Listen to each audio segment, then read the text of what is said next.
Alrighty then. Hello, everybody, and welcome to another episode of Nostalgia Saved. And today we're going to be talking about the good old days of Mass Effect 1. And joining me is my fellow Mass Effect fan, Mr. Nerdy Neo. How you doing, buddy? Good evening. Good to be here. Yeah, last time we talked about Mass Effect. Well, we actually didn't really talk much about Mass Effect, but we did the. I think it was one of your other shows, but we watched the documentary on BioWare, and it did not even get to the point where they started Mass Effect. So it'll be good to actually talk about Mass Effect in depth this time. Yes, indeed, indeed. And for people who are wondering what that is that we actually did another episode of Legacy Loading. Legacy Loading, that's the word I was looking for. Yeah, I think that was like last year, or can't remember, but like one of the very first ones when I think I was still using OBS for streaming before I started to fully go on with StreamYard, or I should say, not Restream. Restream. That's it. I was also blanking, but we covered that. So if you want to watch that after this one to get more of a history with BioWare, I would definitely recommend go checking that out. But we're going to be kind of going over a little bit of a brief history, kind of a go down on it. First off, foremost, BioWare, founded in 1995, officially went live May 22nd, my birthday. I found out recently when I was doing a little bit of show notes. And on top of that, too, was founded by two doctors who were bored and, they were making medical software for their industry. And then both of them and another friend founded this company, started making video games, and the rest is history before EA bought them out. And then they eventually cashed out and retired. Oh yeah, there was there was three of them initially, and then one guy bounced out, and it was just the other two, Ray, and I always forget the other guy's name. Yeah, they got like real Polak last names. That's the best way I can say it. I know. I always remember Ray Musica, although it's really weird to spell, and I always forget the other guy's name. But there was a third one that we learned about in that. When I pulled that stream up, that was from June 11th of last year, so just a little over a year ago. Yeah, June 11th. Okay, so I guess we're kind of keeping on time, I guess. Yeah, I remember his name. I think was like Yi or something. I think he was one of their Asian. The Asian guy. Yeah, that was the guy that left kind of early. Yeah, he bailed before he could get rich. So that was kind of funny about that. But yeah, so before that's just kind of like a brief history about BioWare. As people know, Mass Effect originally released on November 20th, 2007, originally for the Xbox 360 as an exclusive, and later came to PlayStation 3 on December 4th of 2012. And then, of course, we got the slightly modified, retooled. It's not really a full-on remake. It's more of a retooling, I would say.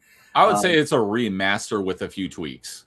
Yeah, that's why I think retooling sounds better, Okay. Yeah, so that came out in the Mass Effect Legendary Edition on May 14th, 2021. And those are 5 years old. Yeah, I know. Time flies, right? Jeez. I still haven't played it yet.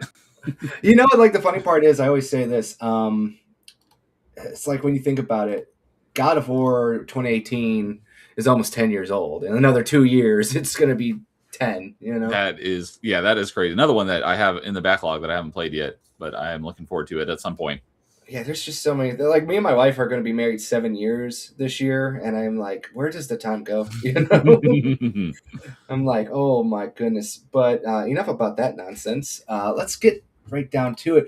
And I guess first, before we begin, we should talk about like our history with BioWare games. What was the first BioWare game that you played that you can remember there, Nia? Yeah, you said you wanted to touch on that. I was thinking about it. I don't know if I played KOTOR before or after I played Mass Effect. I want to say it was before, but I can't. Let's see here. Mass Effect 1 came out in 2007. So no, I did play KOTOR 1 prior to that because I played it in high school and I was in college when Mass Effect came out. So KOTOR would have been the first game that I played from BioWare, but Mass Effect quickly became my favorite. Yeah, I understand that because KOTOR was also mine, but ironically enough, I didn't like Knights of the Republic when I first played it as a kid because I thought it was going to be like a Fable game. Because I remember you mentioning that before. Yeah, because I was a dumb kid because this is like 2003. So I was like 12, maybe 11 at the time. And the only video game I had a reference to that was like that with like a morality system was Fable. And I loved Fable as a kid. So then we go from this, free form action RPG uh, to cross over, and it's just this like really slow turn based, no sense of direction of why you're doing damage at all type of game. And I'm like, what the hell is this? And I got so mad. And I wouldn't say until I was like a freshman in high school, and I played KOTOR 2, and I was like, okay, I gotta go back and play KOTOR 1. And that's when I kind of matured, I guess you could say, and started to really respect and love that kind of game. Okay, I have very similar situation. I'm still to this day not a huge fan of KOTOR, even though I am a huge fan of Star Wars, real Star Wars.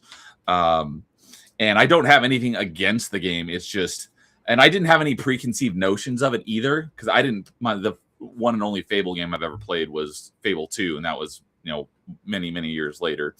But I know it was very popular. I was a big Star Wars fan. So my buddy had it on PC and he let me borrow it, and I still have it to this day.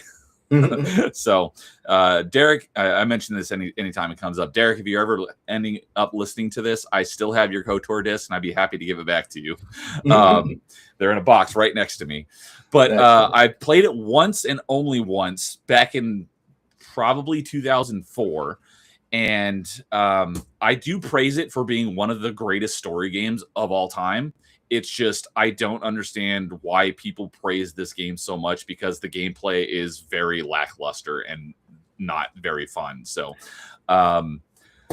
it also, because I didn't know anything about it at the time, it was based on dice rolls and based on essentially is running D&D in the background, which I didn't know about until I got into D&D in college with Derek, who I just mentioned, and a bunch of my other college buddies. And after we started playing like tabletop, D&D, and I understood these dice rolls. I have not yet gone back to play KOTOR again, but I did start up a save and just played like the first 15 minutes of it, probably, I don't know, probably while I was in college. So probably about 10 years ago. And I just created a character, and I'm like, I understand all this stuff now, because when I first played it, I really did not like the game, because it's like I'm swinging my lightsabers or whatever, because I did beat it. But it would like, I see the lightsaber make contact with the enemy, and it would be like, miss, hit, miss. I'm like, what the hell do you mean miss? I see it hit his body. And it just drove me nuts, because I didn't understand turn-based mechanics. Because I wouldn't say KOTOR is a turn-based game. I've always called it like a pseudo turn-based game, because it plays more like an MMO, like World of Warcraft, just in a single-player setting. So where you select a number of attacks or actions and it queues up and then they play out. So it's not exactly turn-based, but it's kind of like this hybrid between turn-based and real-time. Obviously, I'm a huge fan of real-time. I don't care for turn-based games for the most part. I have not played a lot of them. I played a few of them, but there's very few of the ones that I have played I've actually enjoyed. But yeah, I'm not a huge fan of KOTOR. I have not played KOTOR 2, but at some point I'm going to go back and play KOTOR 1 again. And because the first time I played it way back when, I played it light side. So I'm going to go back and play KOTOR 2 or KOTOR 1 at some point, replay it. I'm going to go dark side. And then immediately after that, I'm going to play KOTOR 2 for the first time, because I've never played KOTOR 2. Yeah, KOTOR 2 was I think a better game from a gameplay perspective, just because I think it had more unique mechanical systems versus Knights of the Old Republic 1. I think what you said right there, you don't understand why people like it so much. And the long and short of it is the story and just how overpowered you can be once you figure out the mechanical system in that game. Kind of like we said about the whole evil side. My best friend from middle school to my early adult years, Mr. Gus is his name. We did a whole dark side episode, a whole dark side run, and we called our guy Adolf Hitler because we couldn't think of anything else more evil at the time. That's funny. And you could just do so many manipulative things, terrible things.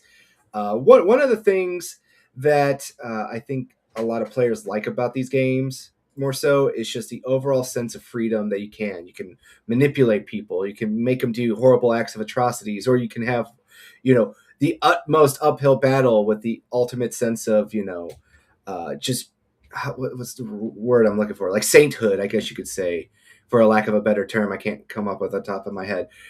Generosity, charity, kindness. Like you could pick and choose what you like the most. And I think a lot of people, when they play Knights of the Old Republic, if they haven't played it in a while, or if they constantly are flipping around of like, say, I want to play dark side one time, good side another time, there are so many different routes and things you can do in those games that I think it just sticks with a lot of people. Plus, it's Star Wars. It's kind of, it's probably the first time ever, I would say, outside of the old PS1. I know you're a big fan Phantom of the Menace. Phantom Menace game. Yep. Yeah, the Phantom Menace game, where you can actually just make your own story. But because it's so deep in the past, it doesn't have any connection to anything. So it's its own little contained world and sandbox that also helps, people get into it a lot more, Yeah.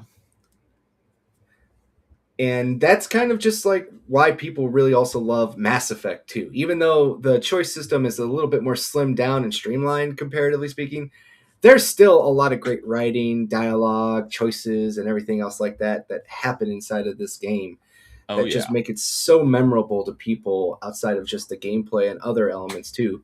So that's kind of going down to my next talking point I had here is like, how did you hear about Mass Effect? And, when did you get it? I'm not exactly sure the first time I heard about Mass Effect, but if I had to guess, odds are it was during whatever the first E3 presentation that Mass Effect had, because I did follow the development of the game quite closely once I discovered it, and odds are the first time I heard about it was from E3. If it wasn't E3, I was a avid reader of official Xbox magazines. That would have been the other most likely place I would have heard about it. Would have been from the official Xbox magazine. But I don't remember if I went to a midnight launch, but I know for a fact I got it on day one because it was one of the most the games I was most highly anticipated of all time up to that point. So I could not wait. I got that on day one. I got the special metal tin collector's edition. And I was planning on doing that for all three of them. Funny enough, I only ever ended up getting the Steelbook for the first one. But fortunately, that's the hard one to find. So I've got the hard one. Mass Effects 2 and 3, are, which you informed me of, are actually easier to find. So I'm going to be picking those up at some point. But I definitely got it on day one. I just don't remember if I went and got it at a midnight launch. Yeah, I don't remember that at all being like the case. During this time, my family was moving. We just moved into a new house. I was in high school, so I did not get Mass Effect day one. I think I heard about it kind of like you said. I was watching, I think, G4 when they were doing their E3 special, and I think they had an interview with one of the doctors. I can't remember who it was. If I could ever find that clip, I would probably bring it up. But I did pull up BioWare, so it was Ray Musica. That's the one I always remember. Then there's Greg Zuschik. Yeah, like I said, the other guy was Augustine Yip. That was the one who kind of left early. Yeah, he's the one that made a mistake.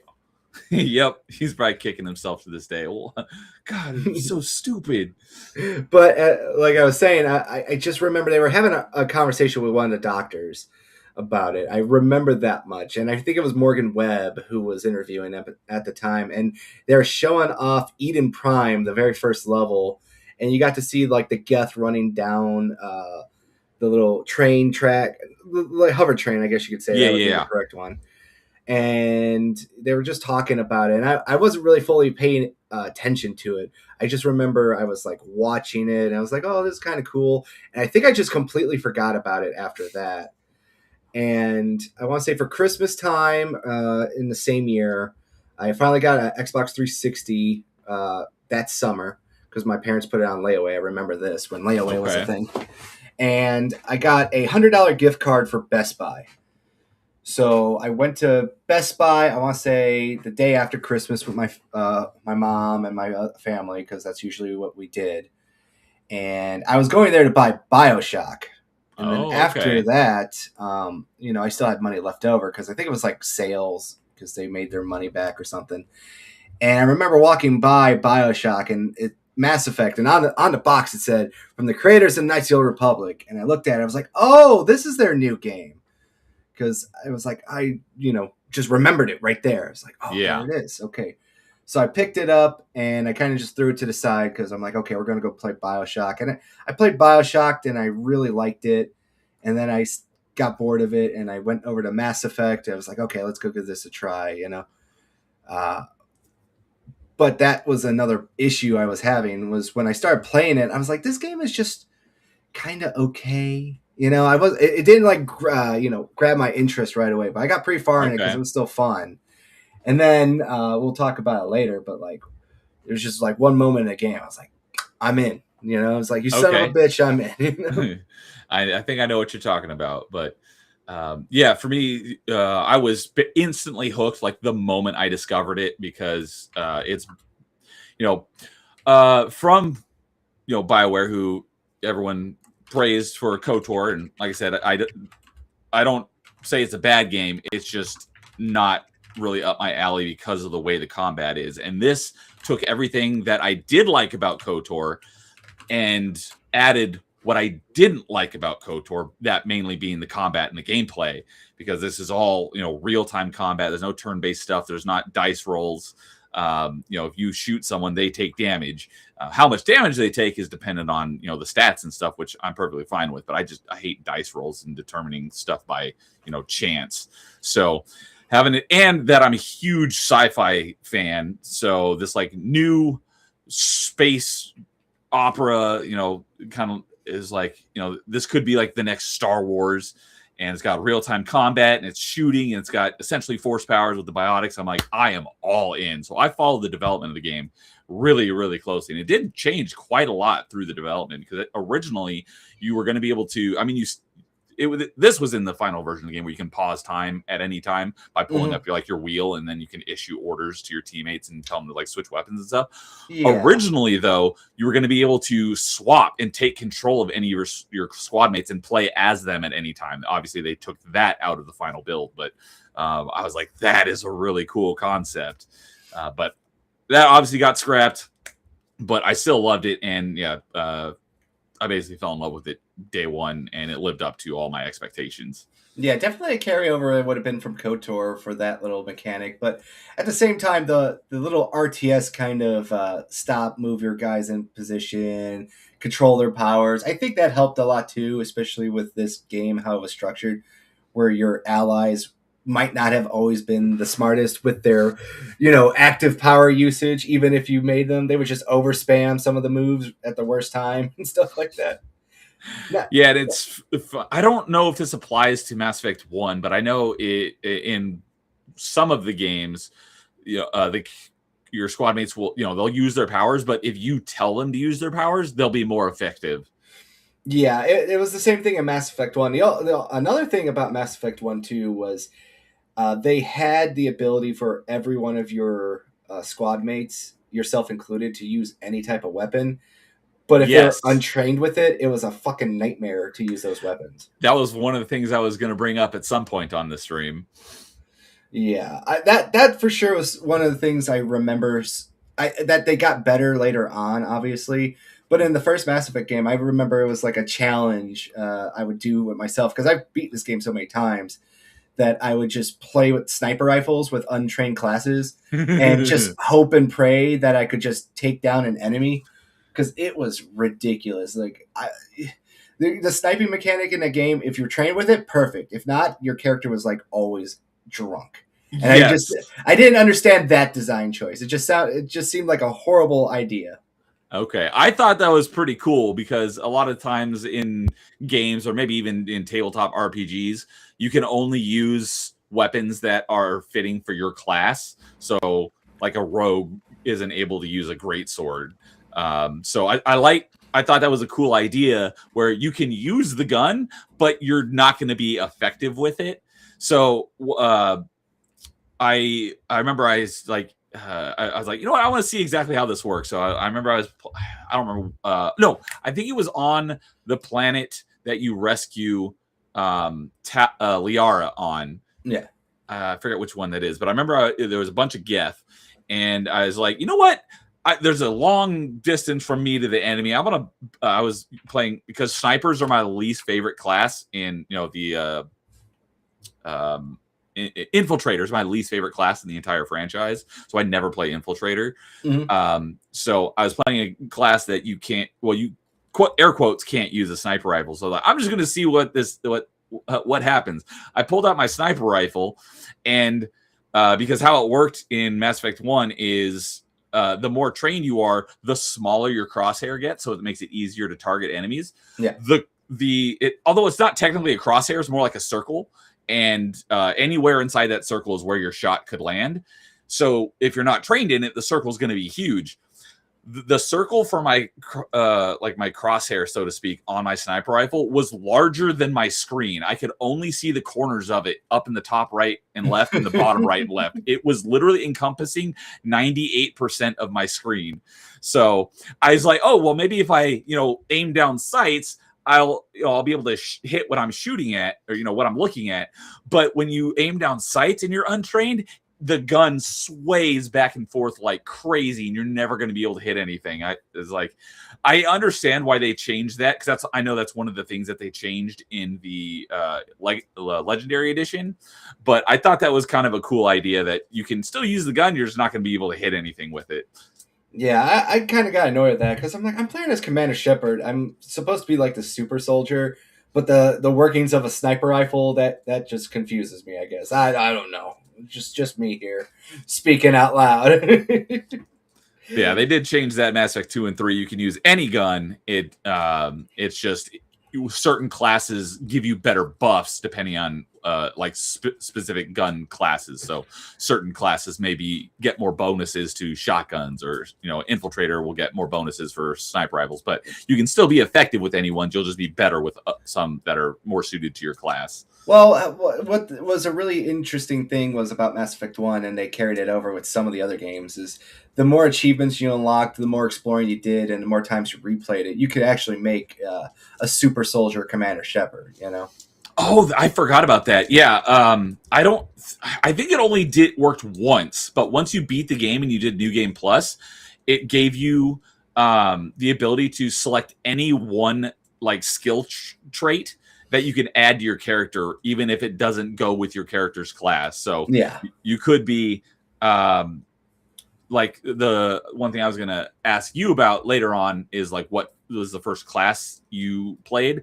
But the first class I played was Adept, and the Adept, I think the only gun you can really use is a pistol.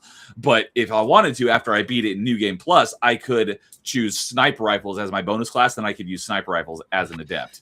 Yeah, so the Adept was the pistol and biotic class, right? Yes. Yeah, that was basically the Liara classes. Yes. Say. But yeah, what class? I think I played Soldier on my first run through Mass Effect. Okay. I'm trying to remember all the classes. So it's Soldier, Adept, Sentinel, Vanguard, and Infiltrator. And there was one more, wasn't there? You said Sentinel. Yeah. Infiltrator, Vanguard, Adept, Soldier. Yeah, there's 6. And because there's the 3 dedicated classes. So the Soldier, Engineer, that's Engineer, that's Engineer, right. And then Commando as well. That was another one. Commando. Yeah, I think that one came later though, if I recall correctly. I've never heard of that. I'm looking it up on the thing right now. I think it was a specialty subclass or something like that.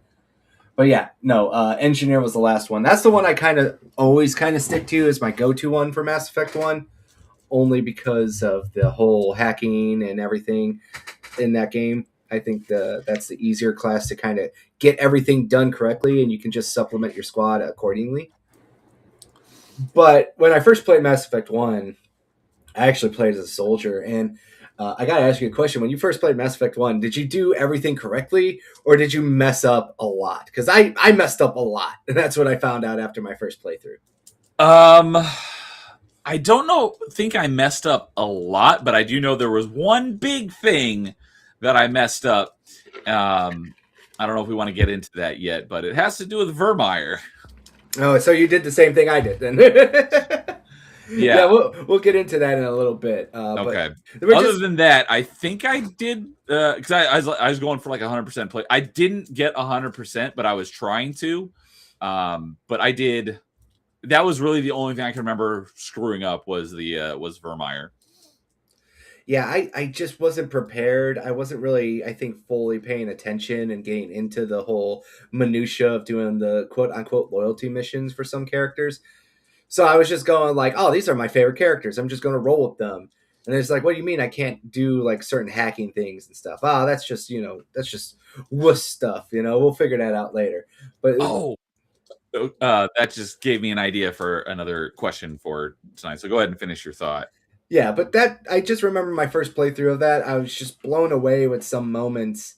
And then there was other moments where I was just like, oh man, I can't believe I messed this up. And there was no way to correct certain actions and stuff. Yep. And I just remember after I beat the game, I was like, well, now I got to beat it again. And I got to correct all my mistakes and actually learn from what I did wrong.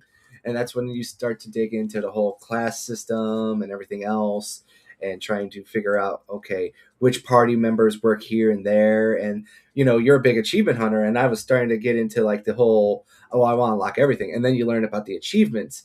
And they fixed this in the Legendary Edition, where you only have to take these characters out on like one mission. I think it's 5. But yes, I was going to get into that as well. If you want me to give you the details on that, about the achievements or on the original version. No, I remember the original version because you had to get you get an achievement for each companion that you spent time with, but it's for a majority of the game. Yes, so there was 6 achievements, one for each squad mate, and it's the description says complete the game. Let's see here. Yeah, it says complete the majority of the game with X squad mate, the Turian squad mate, the Alliance soldier, and whatnot. The Krogan, the Sentinel, the sorry, yeah, and that was the part that sucked because you have to do a majority of the game. Yeah. So what I took that to mean when I first played it is like 51% of the game. No, majority of the game, it means like 90% of the game. Yeah, you have to replay this game. 3 times minimum just to get those achievements? Minimum 3 times because you have to do a full playthrough you have to keep the same 2 squad mates in your squad the entire playthrough, and you can't just beat the game. You legitimately have to do almost all of the side quests as well. So if you just beat the game with them, that's not even enough to give you the achievement. You have to like go back, complete all the side quests, and then go through the final mission again and hope you did enough. There's no in-game tracker or anything either, so it's like a hold your breath and hope it unlocks at the end. Yeah. But obviously the hardest one to get is Liara because you get her later in the game. And if you have to like skip as much as possible in the early part of the game and get her immediately. Otherwise, there's not even enough quests in the game to get that achievement with her. Yeah, you basically have to beeline it to Liara right away. And then if you have to do a whole run with just Liara. Essentially. So that's one of the reasons why you have to do at least 3 playthroughs. Also, there's an achievement for reaching level 60, which requires at least 2.5 playthroughs. So, you have to do quite a few playthroughs in order to get all the achievements, which I have all the achievements. I've beaten it far more than 3 times. I was actually, before the game came out, I was planning on beating it with every single class. I never got around to doing that, but I think I've beaten it with every class except for the Infiltrator. Yeah, I just remember you also had to, the difficulties were gated off too. So you actually had to beat Heroic before you could get to Insanity difficulty. And then you had to play it again. Do you remember that as well? I do know that there was an achievement for beating it on Insanity. I don't remember it being like locked until you beat it, but that would not surprise me. There are 2 achievements, one for beating it on Hardcore and one for beating it on Insanity. Yeah, and so Hardcore was locked. You had to beat it on Normal. And then and then you had to beat on hardcore to unlock insanity. Yeah, and I just remember because I remember this recently. I was trying to redo that, so I was like, oh, I'm just gonna blow through this one on easy because you have to replay it again. So I was like, oh, I'll just play it on easy, get the first achievement, and then I'll worry about the other ones later. And then when I went to go click hardcore, it's like, oh, you got to beat it on normal. I'm like, what? I was like, oh, come on, man! Just like so much backtracking. I love this game enough to do it. But it was just like so much backtracking to get all these achievements or to get to see a majority of this game, especially if you really were a dedicated fan. It's just like, I have a life. Well, I did have a life at the time, but I'm like, I could play other games like Madden or something. Yeah. I didn't mind having the achievements that required so many playthroughs because I love the game so much, but I definitely agree that the achievement list is not great. And they did address all of that in the Legendary Edition. I do know that for sure. So I'm looking at the Legendary Edition achievements, and it has a similar achievement for each squad mate, but it's complete 5 missions with each squad mate. So you can get all of the achievements from Mass Effect 1 in a single playthrough. Yeah, it's a hell of a lot easier. I just got the Platinum Trophy for this last year as well, because it was the first time I actually played it on PlayStation. Okay.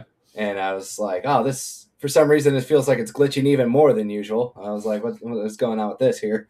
But overall, it just a whole achievement list and you have to get like certain amount of kills, use a pistol kill, get a shotgun kill. I believe, are you talking about the Legendary or the original? The original, I think, also had these too, yeah. Okay. Because I think all of those achievements in the Legendary Edition are cumulative, so they carry across games. But yes, get 150 sniper rifle kills, get 150 assault rifle kills. It looks like there's one for each weapon class, 150 pistol kills. Yeah, use the singularity, use stasis, hack drones, and stuff like that. They were very repetitive achievements. I remember that as well. Yeah, kill 150 organic enemies, kill 150 synthetic enemies, 150 shotgun kills. So most of this stuff, if you do play through and play different classes, you'll get these, basically automatically. But if you're not planning on doing that, yeah, you definitely got to go out of your way to get these achievements. You don't even actually have to use different classes. You just have to have your allies with you as well, because That's right. The squad mates do count for those, so you don't have to do it all yourself. That is a nice silver lining. That was the best part. So you could literally just make a squad where it's just you got your tech expert, your biotic expert, and you could be the soldier, and then you could just have everybody else like just take care of those other achievements for you too. Which didn't know when I was younger until about like halfway through my second playthrough. I'm like, oh, that would have been nice to know. I was like, that saved me a lot of time. So speaking of the squad mates, the question that I thought of just a couple minutes ago that you sparked was. And I, from what you said, I think I know what your answer is going to be. But how did you determine which squad mates you would take with you on a mission? Was it like I'll just take whoever I like? Is what it sounded like. Yeah, originally it was, of course, you got to go with your homeboy Rex, and then after that, whoever else. Okay, because that's what it started off as mostly. Okay, so for me, I was trying to somewhat optimize my playthrough, so I did stick with the same characters throughout the whole game in order to try to get those majority of the game achievements with them. Mm-hmm. Although I don't know if I got any of those on my first playthrough. I'd have to actually go and look at the timestamps on my achievements. But how I determined who went with me, I basically decided at the beginning of the game, all right, these are the squad mates that are going on with me on every mission from now until I beat the game. And it was dependent on what class I was playing. So, like I said, the first class I played was the Adept, which is the solid biotic character. So, in order to have my squad be well balanced, I took Ashley, who is solely the soldier character, mm-hmm. and I also took Tally, who was the solely tech character, so that all the bars, because when you're selecting your squad mates, there's little bars that show you like how well balanced your team is on between like weapons, biotic, and tech. So I always had those balanced. And so when I played a different class, I would pick whatever squad mates balanced those bars the best. So that's how I determined what characters would go on the missions with me throughout that playthrough. So, yeah. Yeah, like I said, after I figured out what I was doing, yeah, that made more sense. But when I first played it, I was just like, I don't know what I'm doing. It took a while for me to become the Mass Effect master, as they would say. Because when I first played, like I was just making errors. I'm like, I'm just learning my way through it, and then stumbling around in ignorance, and then it's just like, oh, now we're going to get back into it, and we're going to learn, and we're going to explore, and we're going to do all these crazy side missions and stuff like that. But before we go on to talk about like the companions and stuff, the world of Mass Effect, I feel like we should talk about as well, where they introduce this whole crazy system of like the council races, the Citadel, the Protheans, and they go into this whole giant lore detail. And it would be remiss a little bit if we didn't bring up the Mass Effect books, the first one. That was one of the other things I wrote down to talk about. So a lot of like lore is dumped in Mass Effect, and what I do appreciate is that they actually will have a codex read to you by a narrator, and then they have like a secondary codex where you can read the innermost details about these races that do actually get. I don't know about Mass Effect 1, but I know in Mass Effect 2 they would get updates when you discovered more lore about a race or something. But I thought it was very interesting because I remember reading the first books where they're talking about, in a little detail blurb, I can remember this, when they find the Prothean ruins. And the Protheans, basically, for anyone who doesn't know, the Protheans were the original alien race of technology that all these civilizations discover that lead them back to the Citadel. And the Citadel is basically like this giant thing of... this giant spaceport, I guess you could say. Yeah. Yeah. Giant space station. And like, I want to say the population's around 8 million. So it's huge. It's huge. And it's where all the people who discover FTL flight, faster than light speed, travel, all go to converge to this place. And that's where they kind of set up their, basically League of Nations, I guess you could say, or League of Systems, It's like the galactic capital. It's a space station. And I just remember the writing in that storyline where they basically said, like, and humanity had to scramble and figure out stuff. World religions had to figure out how to change this and fit their narratives and lores and stuff. And a lot of that storyline is predicated as the underlying, plot, I guess you could say, with the early story with, famous actor and father figure for me, Mr. Keith David, or Captain Anderson as he is in this game. And you learn more about the in-depth detail of the first real antagonist of this game, Saren. But we'll get more into that later. But I just think that they really did a lot of interesting work in here to establish these races. And, they go off a hierarchy. So they have 3 primary races that are on the council that kind of make up and control the laws and do everything else like that. The first one that was that found the Citadel was the Asari. Next up would be the Solarians, and then the Turians were the final one. So it's a council of 3. And I want to ask you, like, out of all 3 of those races, what do you think about them?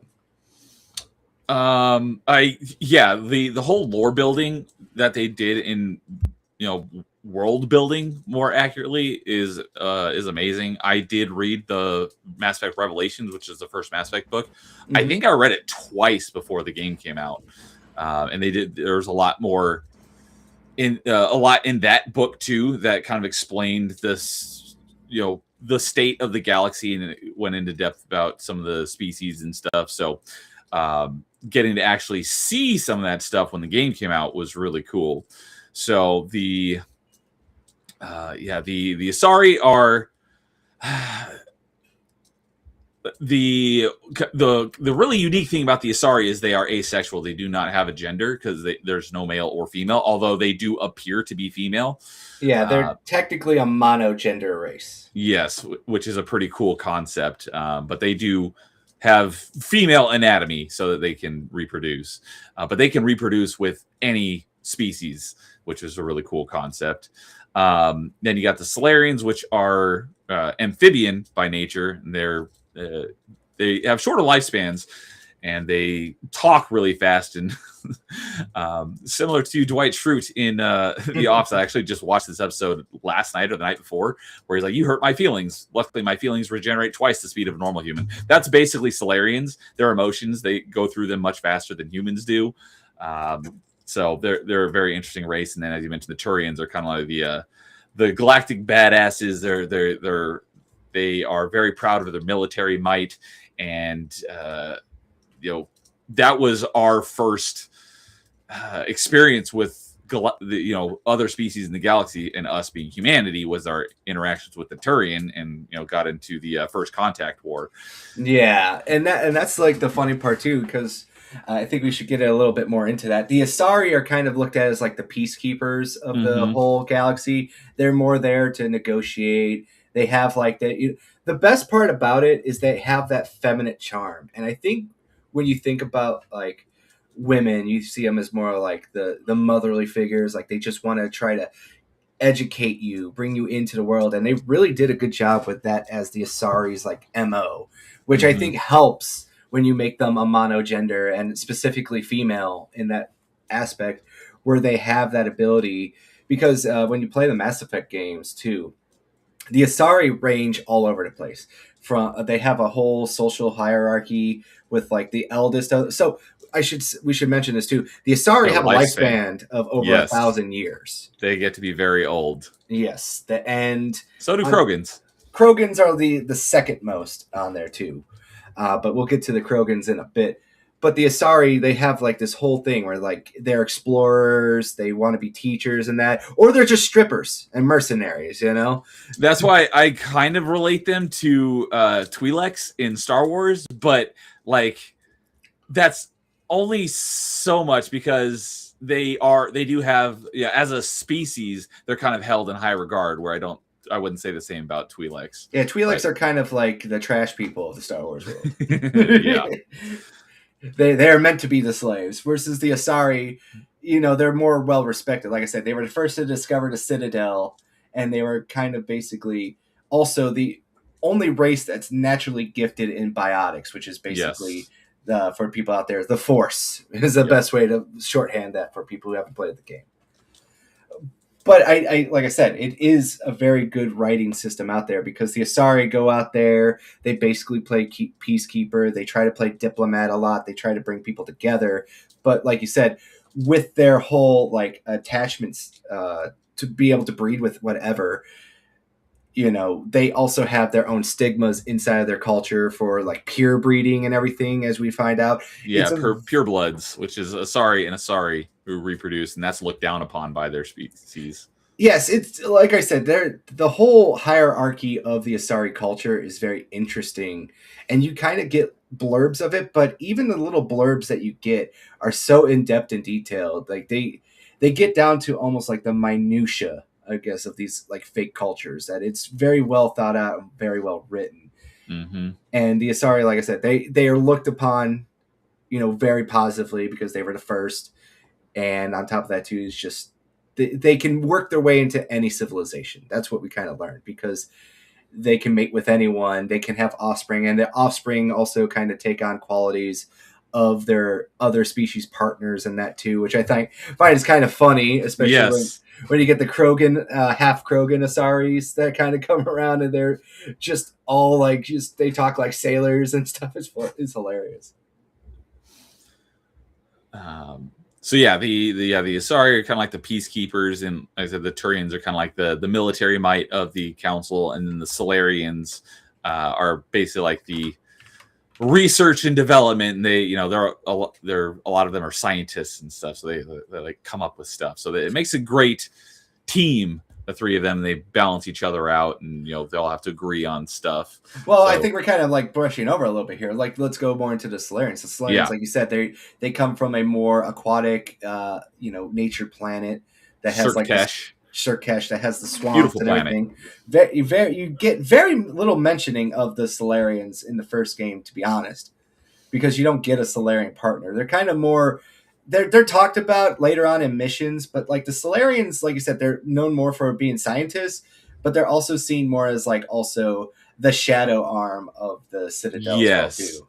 But you can't forget about Captain Kirihee. Hold the line. Yeah, but like I said, that's like a little bit later, you know? Yes. You get like some interactions with Solarians, but they're kind of like sparingly used in Mass Effect 1 versus the later ones. Yes. And I thought that was kind of interesting because there's so much lore to the Solarians. And, you know, you kind of learn about them through the war with the Krogan and the Rachni Wars and everything else like that too, which we'll kind of cover in a little bit too. But yeah, they have very short lifespans. They go into detail about like their breeding thing. Everything to them is like through contract. You know what they kind of remind me of, and I think everyone can understand this, but they kind of remind me of like Space Mexicans a little bit with how they name themselves. You know, where it's like they have to have like the surname, the place of their city, you know, their mom's name, their dad's name, their clan name. Like I was thinking that sounds more like Quarians. No, so the Quarians are named after ships, but if like, do you remember when you had to fulfill the breeding contracts? I remember a side quest about that, but that was in Mass Effect 2. No, so in Mass Effect 1, you have to get some information for a Solarian on the ice planet. I'm trying Novaria? Novaria. And you have to go get a contract for him. And he gives you a breakdown about his name and why it's named weird like that. And he basically... I don't remember the details of that, but now that you mention, I do remember there being that contract. I was thinking about the one on Ilum in Mass Effect 2 in the bar, that where the guy's on his bachelor party. Yeah, that one, but that one's a little different. That one's with the stripper and how like they're drunk and they're like, oh well, no, they're sorry, they look like Solarians and stuff. Solarians are Space Mexicans, Carl. Yes. But like, well, like you know, like you've seen like the funny thing where it's like, oh, you know, Ernesto Sanero, Badero, like stuff like that. That's yeah. That's like the Solarians. They have like the weird name where it's like the place where they're born, the city they're from, their clan name, their other clan name. It's a convoluted long name, but like they also reproduce just like frogs, like you said. So they have a bunch of eggs, and then they lay the eggs in incubators and stuff. Like they go over this whole fucking thing. Like it's fucking insane how much detail the writers had with this. It was Mark Dara, right? Or who was the writer of this one? I don't know that name, but I do know that Drew Karpyshyn was involved. And he wrote the first book. He wrote the first 3 books. So I think it was like a lot of people were involved in the story. Probably. Karpyshyn, I think, was the lead. I think Mark Dara worked on it too, because I also know he worked on the Dragon Age series too. So or he could have. I might be mixing them up. One might have been Dragon Age, one might have been Mass Effect. But the amount of detail, like I said, in the Codex about the Solarians, and they talk about all that stuff, and you don't get enough of the Solarians, but they give you just enough to go like, well, that's interesting.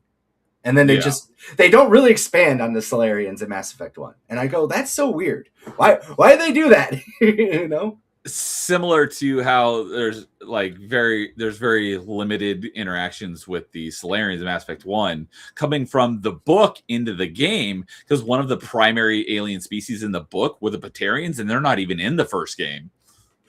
So, yes, at least not until the DLC came out.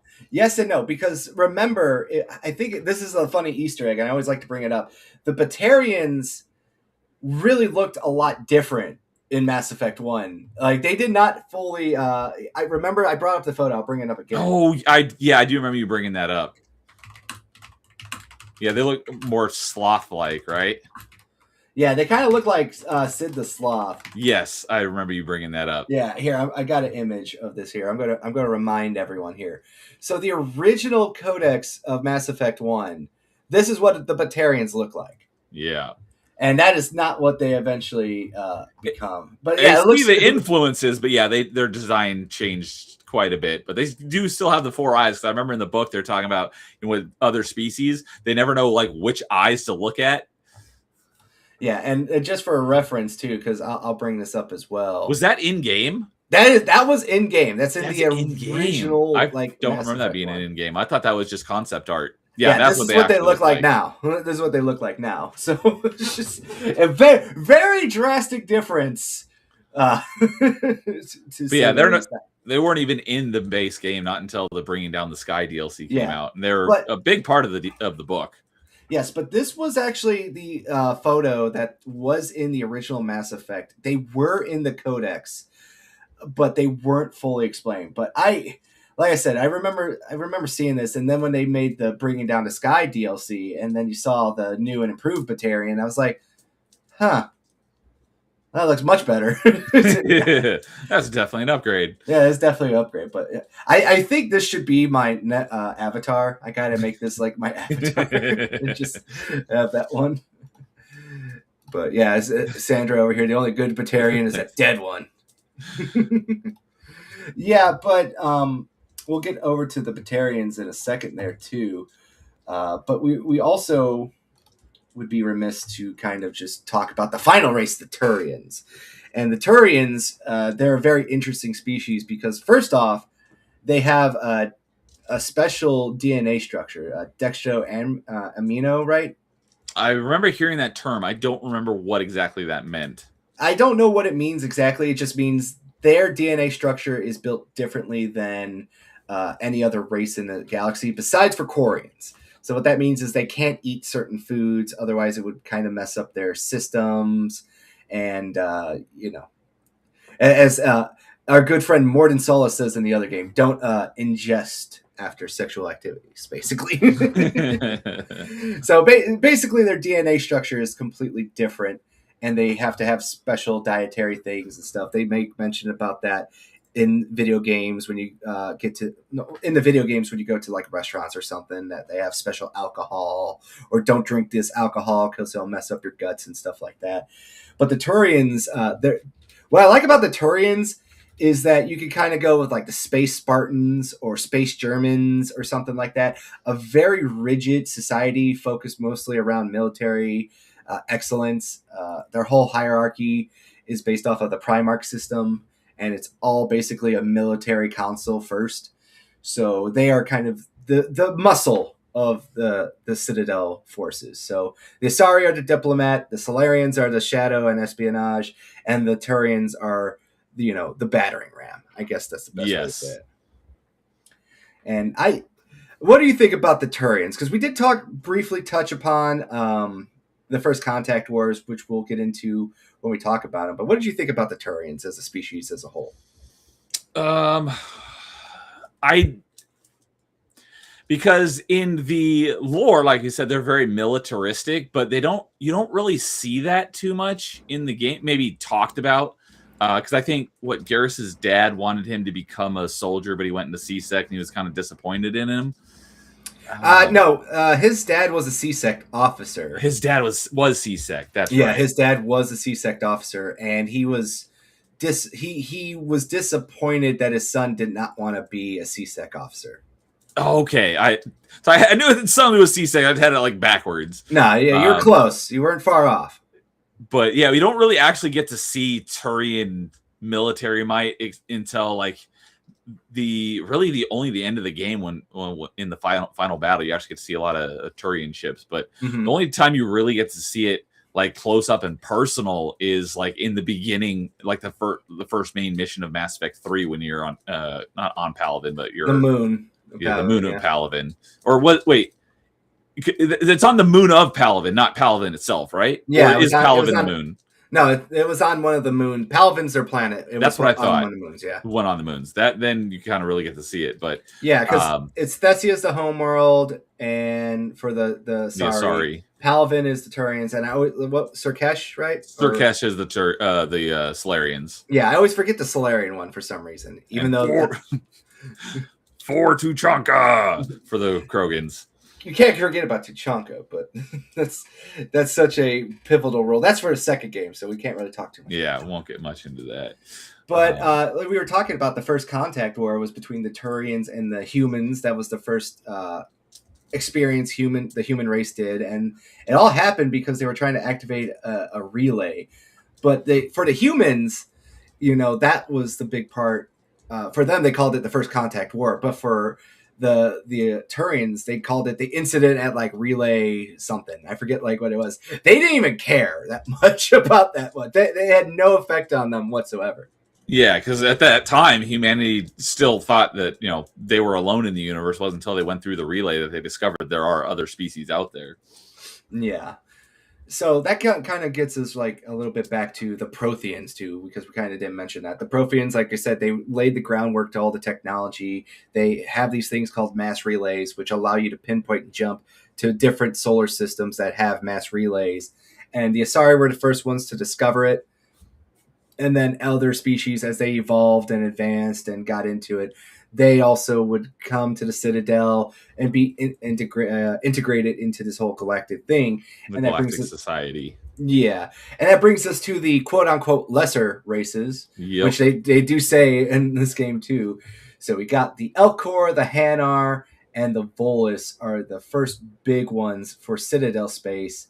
And then, of course, the ones that aren't technically part of Citadel space, but also play roles in this game in particular, the Krogan, the Quarians, and, of course, the main antagonist, the Geth. So can't kind of go over them really quickly. The Elcor are a very interesting race. They come from a planet that has super high gravity, and they don't really have the ability to convey emotions properly.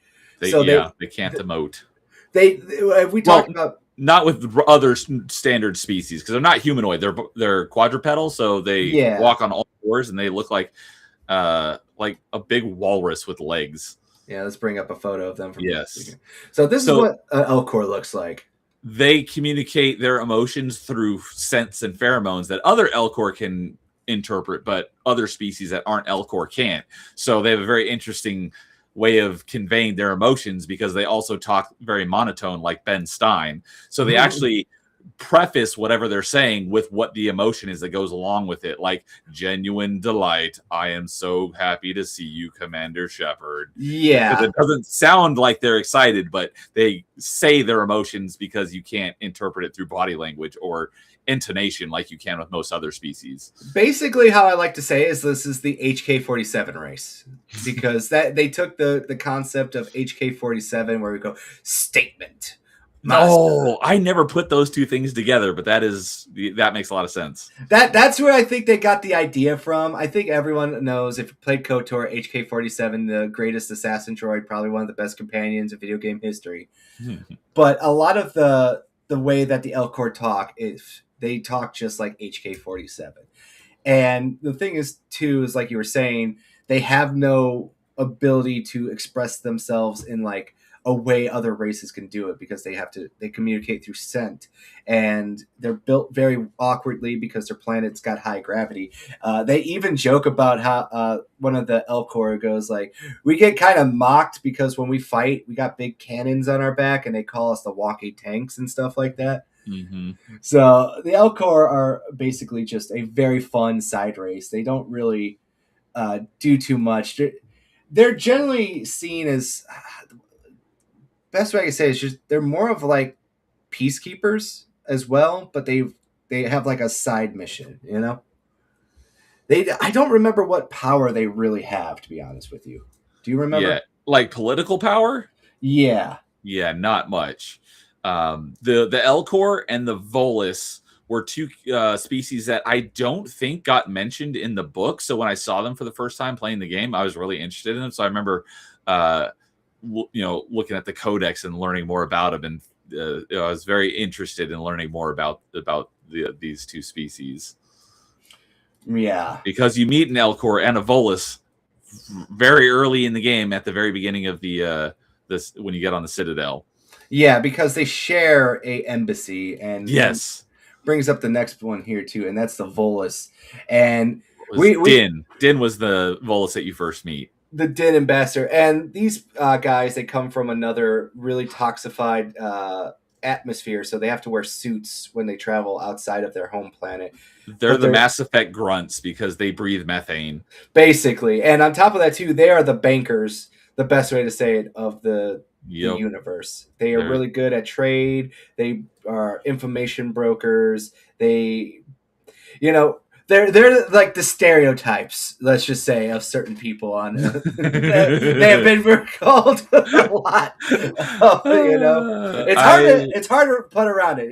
If you hang out in any Mass Effect group, they've already mentioned it at least once. You already know what I'm talking about. I've not actually heard that comparison before, but now that you mention it, that does make a lot of sense.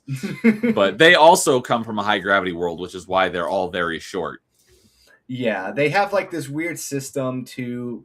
When you talk to these guys on a Citadel, they go into how their species and civilizations do stuff, and even the Volus, even marriage is like a transaction to them, where it's all about like selling off their daughters and trying to build up their clans and build up their wealth and stuff. Ironically enough, very old school sounding, like feudalism, like I think of Dark Ages and stuff like that, kings and lords and everything. Okay, yeah, absolutely. More political marriages done out of just expanding the clan's wealth and reach more than anything else. It's a very interesting civilization, to say the least. Yeah. And also one of the funnest characters to play in Mass Effect 3 multiplayer. Yeah. I don't often play a Volus, but when we would play Platinum, I would always be the Volus because no one else would want to do it, and you really need a Volus to help keep everyone alive. And it's biotic God, not bionic God. But yes. That was in Mass Effect 2, that the dude that was high on I love that guy. He's my hero. What's the drug? It's red sand. Red sand, yeah. Is it red sand? It's red sand. Okay, I was like, it's red sand or red dust. I don't remember, but yeah, he's high, thinking that he's like a biotic god, and he throws like the weakest little biotic throw ever. Yeah, that guy's my dad. I don't have a dad, so like I used him as my replacement. But that brings us to one of the last races that's on the Citadel, and that is the Hanar. And Hanar are, as I like to say, big stupid jellyfish, to say the least. A lot of people, well, I don't know a lot of people, but there is someone in the game that says that. Do you remember who that was? Yeah, that's Commander Shepard. It was Commander Shepard that says that? That's the Renegade option. Because he's a big stupid jellyfish. So yeah, the Hanar are another very interesting race because, as you can see, they are sentient jellyfish, essentially. They have no eyes, mouth. They don't have a typical body, but they are still able to speak and see.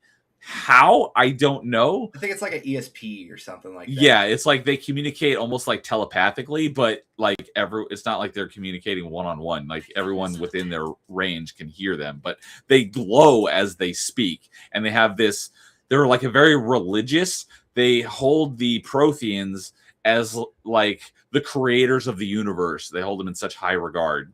Yes, and they have like a special word for them. They don't call them Protheans; they call them Enkindlers as well. Enkindlers, yes. You actually have to resolve a dispute early on in the Citadel between him trying to, what's the word I'm looking for? When preaching in public. Yeah, preaching. There's another word I'm looking for, but yeah, he's basically preaching. He's like, "Oi, you got a license to preach here?" Yeah, you got a license for your license there, mate. So no, but like the Hanar are also interesting too because they are another race that speaks interesting when he goes like this one talks about the Kindler. That's right. They don't ever use their name because they only use their name with other Hanar. Non-Hanar do not ever get to know a Hanar's name. Yeah, it's very rare. It's like a special like bond. Like if you know a Hanar's, I think it's soul name, I think is what they call it. Then that means that Hanar trusts you very, very much. And they also come from an aquatic planet too, obviously. Yeah. So they are an interesting race. But, you know, they kind of like, as Sandro here, Blasto's the best Spectre. They're kind of like the meme race. That's the best way to say it. Blasto the Spectre, who was a Hanar. They were making a movie. Oh, that was in the second game when it first was that in 2? I thought Blasto was in 3. No, I think when you're on, I think it's Ilum. And I think when you're walking around, they talk about it, or it's on the Citadel where they mention it. But they don't go into super detail about it. The third game has a special level for that one. But that's what I was thinking about. Because I remember you like walk in on them recording their filming part of their scene. I think that was in one of the DLCs. I think that was in the what was the final DLC that came out? The Citadel. Was the Citadel DLC. I'm pretty sure that was part of the Citadel DLC. Yeah, it was. All right, and that will kind of cover most of the races. We only got 2 more we're going to get into because these are important. And we got the Krogan, the fan favorite. I would say would you say the Krogan's probably like the fan favorite there? Oh, absolutely. Like hands down, Rex, Grunt. I think everyone loves the Krogan, and obviously they're big turtle-like creatures that live forever. I think they live. They have the second longest lifespan, if not the longest lifespan in the universe, right next to the Quarians. They're. You mean the sorry. Sorry, I was looking at one of my other notes, but yeah. Besides the Asari, my bad. But what can you say about them? Giant, well-spoken cavemen. That's the best. That's the best way you can say it. Even in the game lore themselves, they say it's like the equivalent when they brought up the Krogan to fight the Rachni, and it was the equivalent of giving an atomic bomb to cavemen. Yeah. So the interesting things about them, they live long times, like 800 to 1,000 years. They have multiple redundant organs, so they're very hard to kill. They reproduce very quickly, and they're huge, giant, hulking, not walking tanks like the Elcor, but they are, they're very beefy in their, structural build. So they're very strong. There's even a gun in the game that says that only Krogans can wield it because they're the only species strong enough to wield the Claymore shotgun, except for Shepard. Basically, they're like Irish women. They can take a punch. But to be fair, though, these are the universe's walking tanks. The Elcor are jokingly called the walking tanks. The Krogan are what you would, in fact, call the walking tanks. They are the mercenary class. They are soldiers. They basically destroyed their own planet through civil war, nuclear apocalypse, in a nuclear apocalypse, to put it bluntly, and blew themselves up. And they were basically the second biggest threat to galactic space, next to the Rachni. Because how it worked out is the Rachni were originally this race of insects, aliens, intelligent insects. Yeah. And they flooded the galaxy, and all the Citadel races at the time, this was before the Turians even. So the Asari and the Solarians could not fight the Rachni, and then the Solarians found the Krogan, and then they uplifted the Krogan to have them fight the Rachni because they were the only ones that could go onto the planets of the Rachni because their environments of the Rachni were so polluted. It was a lot harder for the Asari and the Solarians to fight them. But the Krogan, they could get in there and they could, fuck shit up, to put it bluntly. Also, one thing we haven't mentioned is the Krogans are like the Spartans. They live for battle and like determining who's the strongest through battle. So they're like, oh, you mean we get to go fight lots of stuff? Yeah, count us in. Yeah, to say that they're Spartans, I think that means that they actually understand their chaos. They are the epitome, I would say, of primal, like, fight or flight. Everything on Tachanka is basically wants you dead. They're Australians, basically. They live on the space equivalent of Australia. Everything there is poisonous and wants you dead in some way, shape, or form. And it is just all ritual and shaman beliefs and fighting, the nature of the planet itself. They are basically the best example of a civilized nation that is completely untamable at the same time. That's a good way of putting it. Yeah, because the Krogan, you go into more of the detail, like Neo said, the big hump on their back is basically like a camel's, so it stores nutrients and everything, so it helps them survive even more because resources on Tachanka are so scarce. And that's the best way to put it. It's just like they're built to be like, take a beating. There's no other way, shape, or form. They are built that way. Redundant organs, built-in survival systems, harsh, use of environment, quick breeding. They are perfectly explained. Just like they're just built to survive and conquer and take over because that's what their planet is. They They have the sea turtle birthing method where they birth a lot of them, and probably 90% of them die. I don't know if it was 90%, but yeah, they have a lot of offspring, and a lot of them don't make it. Well, but like I are said, we talking about before or after the genophage? Before okay. the genophage. Because let's just be fair. Like you said, they're killing each other. They're getting attacked by the environment of the planet, and then after the Rachni War, when they win the Rachni War, the Krogan basically get their first sense of stability, and then they breed out of control, and they kind of get screwed over by the Council, and then that leads to the Krogan Rebellion. Yep. And when the Krogan Rebellion happens, that's when the Turians come in, and the Turians have to basically be brought in to take a brunt of the Krogans. And even when they take a brunt of the Krogans, they still cannot beat them. So they have to come up with this thing called the genophage. And the genophage basically says, like, what is it, like one in every 1 in 1,000. Yeah, I was about to say that 1 in 1,000 births are viable, and everyone else is stillborn and stuff like that. And so that was created by the Solarians to quell the numbers of the Krogans because they were growing out of control. Yes, it's a very insane lore that we kind of just dumped on you there, and that's just the Spark Notes version of it. Yeah, I got to say, it's really cool to how detailed this lore is, and how they get into this whole deep dive into these cultures and their beefs and their issues, and how well they lay it out. But on top of that too, it leads to a lot of interesting lore things where Krogans even will get testicle implants because they think if they could get better chances of reproducing, that they'll harvest other testicles from Krogans, and then they'll be able to breed better. I don't remember that. You don't remember that? That was so this is in Mass Effect 1. This is a side mission where you have to chase down Dr. Hart. Remember Dr. Hart mission? I don't. It's been a really long time since I played the first game. So Dr. Hart is a loyalty mission for Garrus. And Dr. Hart's his name is not really Dr. Hart. He's a Solarian, and he does organ trafficking and stuff like that. Okay.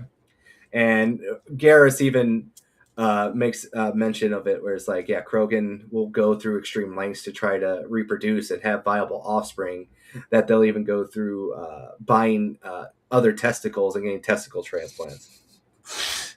I don't remember that. Have to pay attention to that next time I play through the game.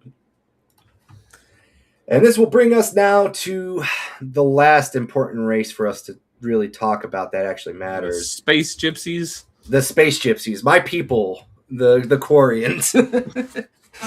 So the Quarians were originally a race that was not Space Gypsies. They had their own planet, Rannoch.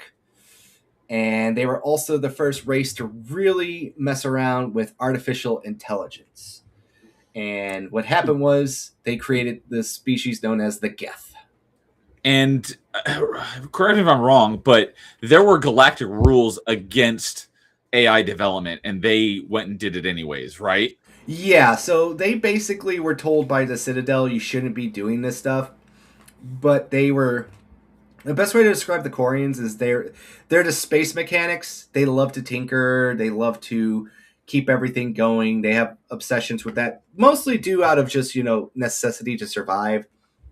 But yeah, they were basically going around all the rules in place against AI. That's why they have two different things. There's AI in this game, and then there's VI in this game. Yes. And the VI are virtual intelligence, because I believe it's actually in the lore. I can't remember this fully, but there was a minor scare with AI, and the Citadel quickly put a chop to that and put limits and just said, you can only make VIs. And the Geth technically aren't a true AI. They're more of a hive mind kind of deal. Yeah. So the Quarians were basically playing with fire, and the Geth themselves are more of a hybrid intelligence. So they work as a hive mind, where they get smarter the more they're in an area, and the more that they're away from the hive, they kind of have their own, they're not as smart, basically. That's the best way to put it. Yeah. And obviously they are robotic. Right. But what happened was the Geth kind of gained sentience, And then there was a giant war, and the Quarians unfortunately lost that war, and they were kicked off their planet, and now they basically wandered a universe in a giant space fleet called the Flotilla. And that's why we call them space gypsies, because they're just roamers. No country wants to take them in. Everyone kind of looks down upon them because they are basically the cause of one of the greatest scourges in the galaxy, the Geth. And the Geth really don't really do much after they kick them all out, which is kind of interesting. They kind of just sit there until eventually they become the antagonists of this game. But if I remember correctly, they kind of keep to themselves in the Terminus systems. Perseus Vale. It's not the Perseus Vale. That's right. Yeah. Terminus systems is like Omega, but yeah, Perseus Vale. They kind of stick to themselves. They don't really venture out much. But if you go into their territory, you're probably not going to make it out. Until Saren somehow allies with them, and people, that's kind of where the first game kicks off, and like, how is this possible? Yeah. But we'll get more into that in a second there. Basically, the Quarians also, because they don't have their own planet, they are now immunocompromised race, and they also, as I said before, have the same DNA structure as the Turians, so they can't eat regular food. They can't settle on a lot of planets because a lot of planets in the galaxy do not fit their, biology perfectly. Yeah. So it's a whole bunch of things in there. They talk about all this stuff. They have the thing called the pilgrimage, where they send, their offspring when they reach a certain age. Basically, they're Romspringa, if you know what that is, for the Amish, where they say, go be free, and they have to come and find something to bring back to the flotilla that improves the life of the flotilla, or don't come back at all. Yeah, because their ships, are all the ships they had when the Geth exiled them off their planet, essentially. So that was like 300 years ago. So all the ships are hundreds of years old. So they're basically kept together with bubble gum and duct tape. So they have to keep their ships up and running by any means possible. So part of their pilgrimage is, bringing stuff back that can help improve their ships or keep them running. Yeah, one thing to basically put it out there, they also have a very weird naming convention where they actually do take the name of the ship that they're on. So in the first game, Tali is Tali Vos Naraya. And Naraya is the name of the ship that she was born on, I believe?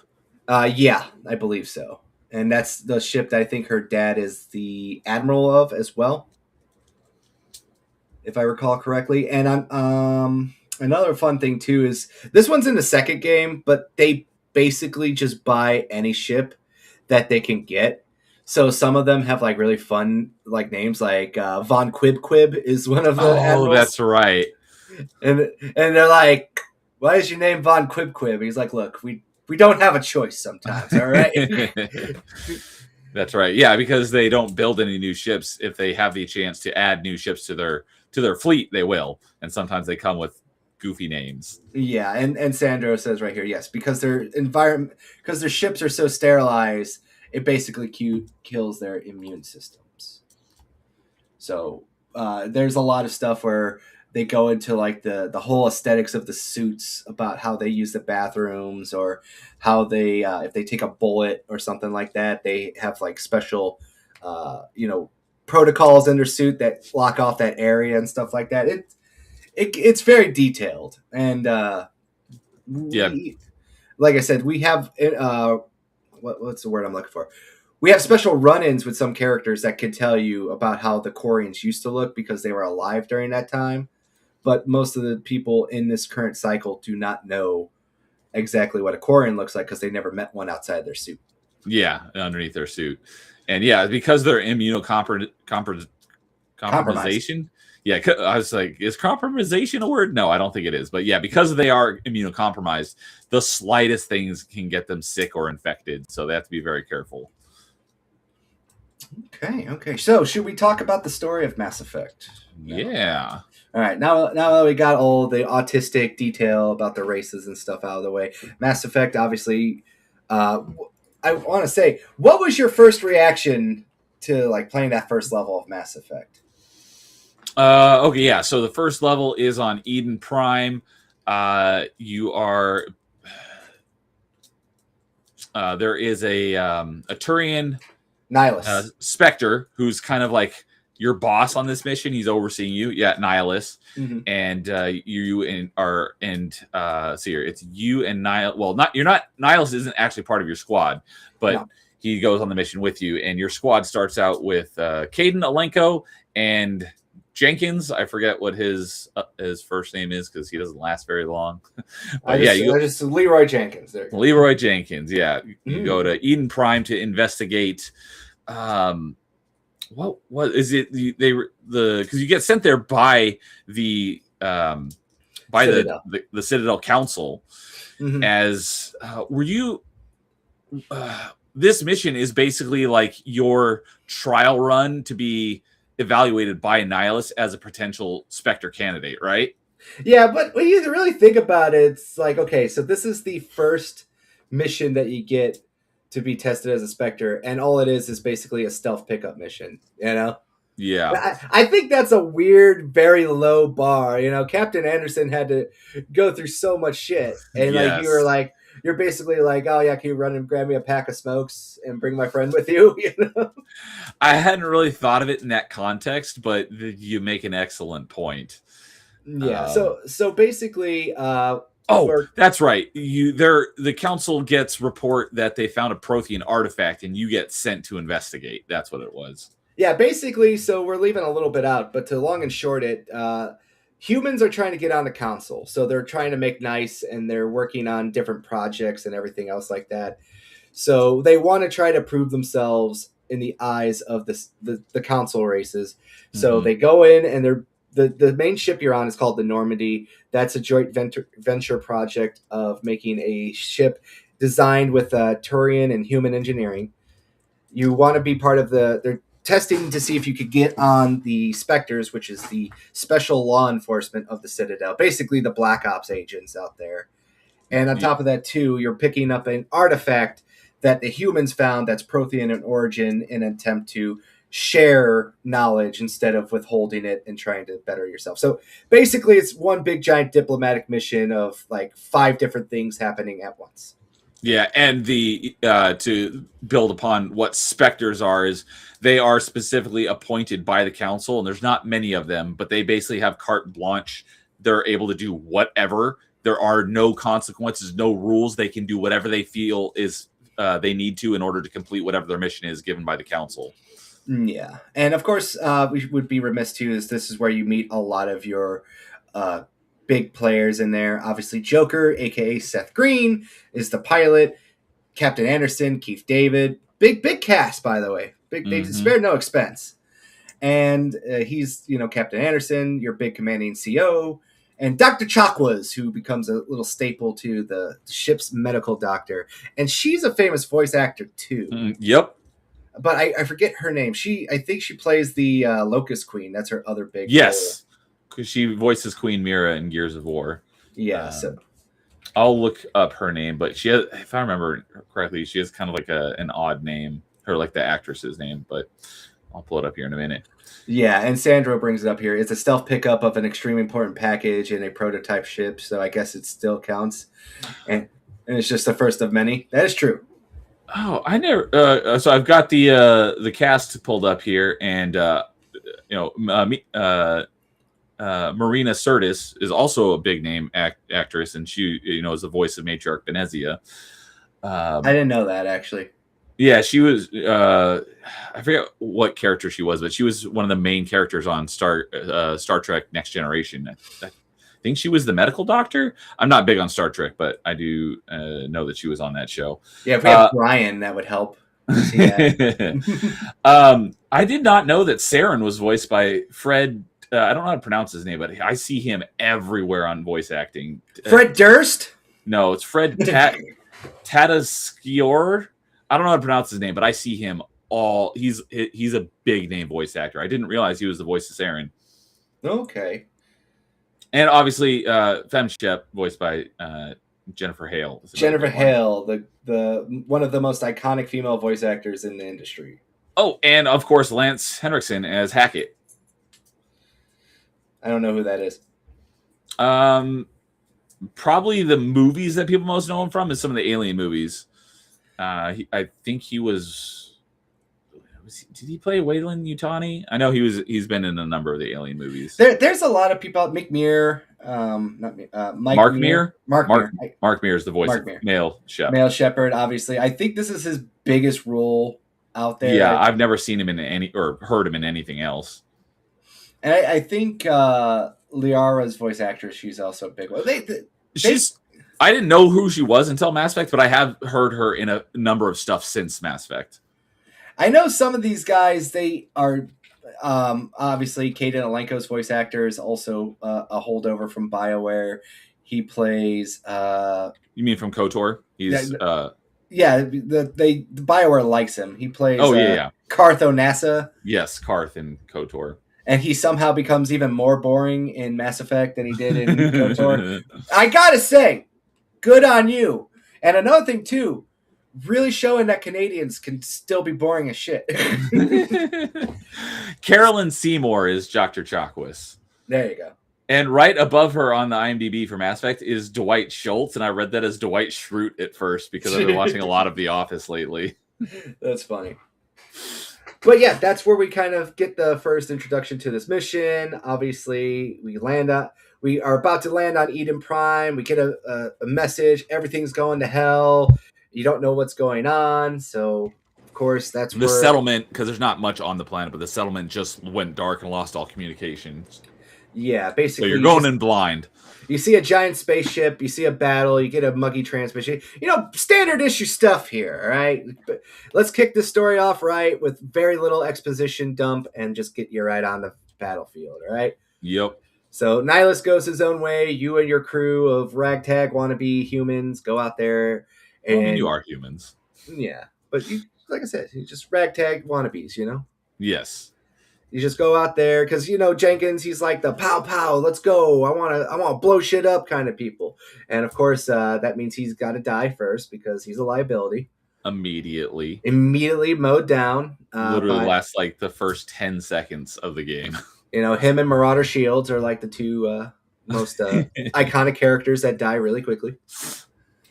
And then you basically learn about this whole battlefield that's going on. Everything's all messed up at that. You have no idea what's going on. And that's when you run into your second character that will be in your party, Sergeant Ashley Williams. And Ashley Williams, is the most controversial character in Mass Effect. Probably in the franchise, yes. Yes. And I understand why, only because there's a lot of people who have a surface level understanding of Ashley Williams' character.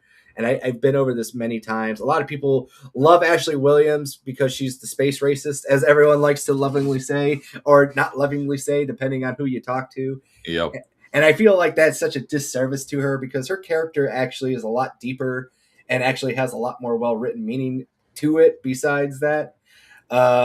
So I guess we should start off with those two. Like we could talk about the companions while we're at it. So we got our first two human companions, Kate Alenko, Ashley Williams. Neo, what do you think about those two? Because we kind of joked about Caden being as fucking interesting as a stick of wood, Yeah, I remember a while back we did the ranking of all the Mass Effect squad mates, and he was pretty low on that list. Yeah, so that was one of the other things that I was going to bring up at some point, probably later once we get through the story, because there's an important decision that's also made on Vermeer. Mm-hmm. So we won't get into that yet. But yeah, Ashley is definitely a much more interesting character through and through from beginning to end. I never disliked Caden like a lot of people do, but I do understand it. But I always thought Ashley was a much more interesting character. He's just so boring. He doesn't really have the character arc that she does. So basically, the background stories of these, we can talk about this now because we'll kind of go through them. But Kate Alenko, his backstory is he's an L2 biotic, which means that they were more of an experimental biotic group. He was part of, I think, humans that were in the womb that got exposed to Element Zero, and that's how they became biotics. And generally, they're looked upon as, there's a lot of conspiracy theories out there. Is like, did the Alliance allow them to be exposed to it?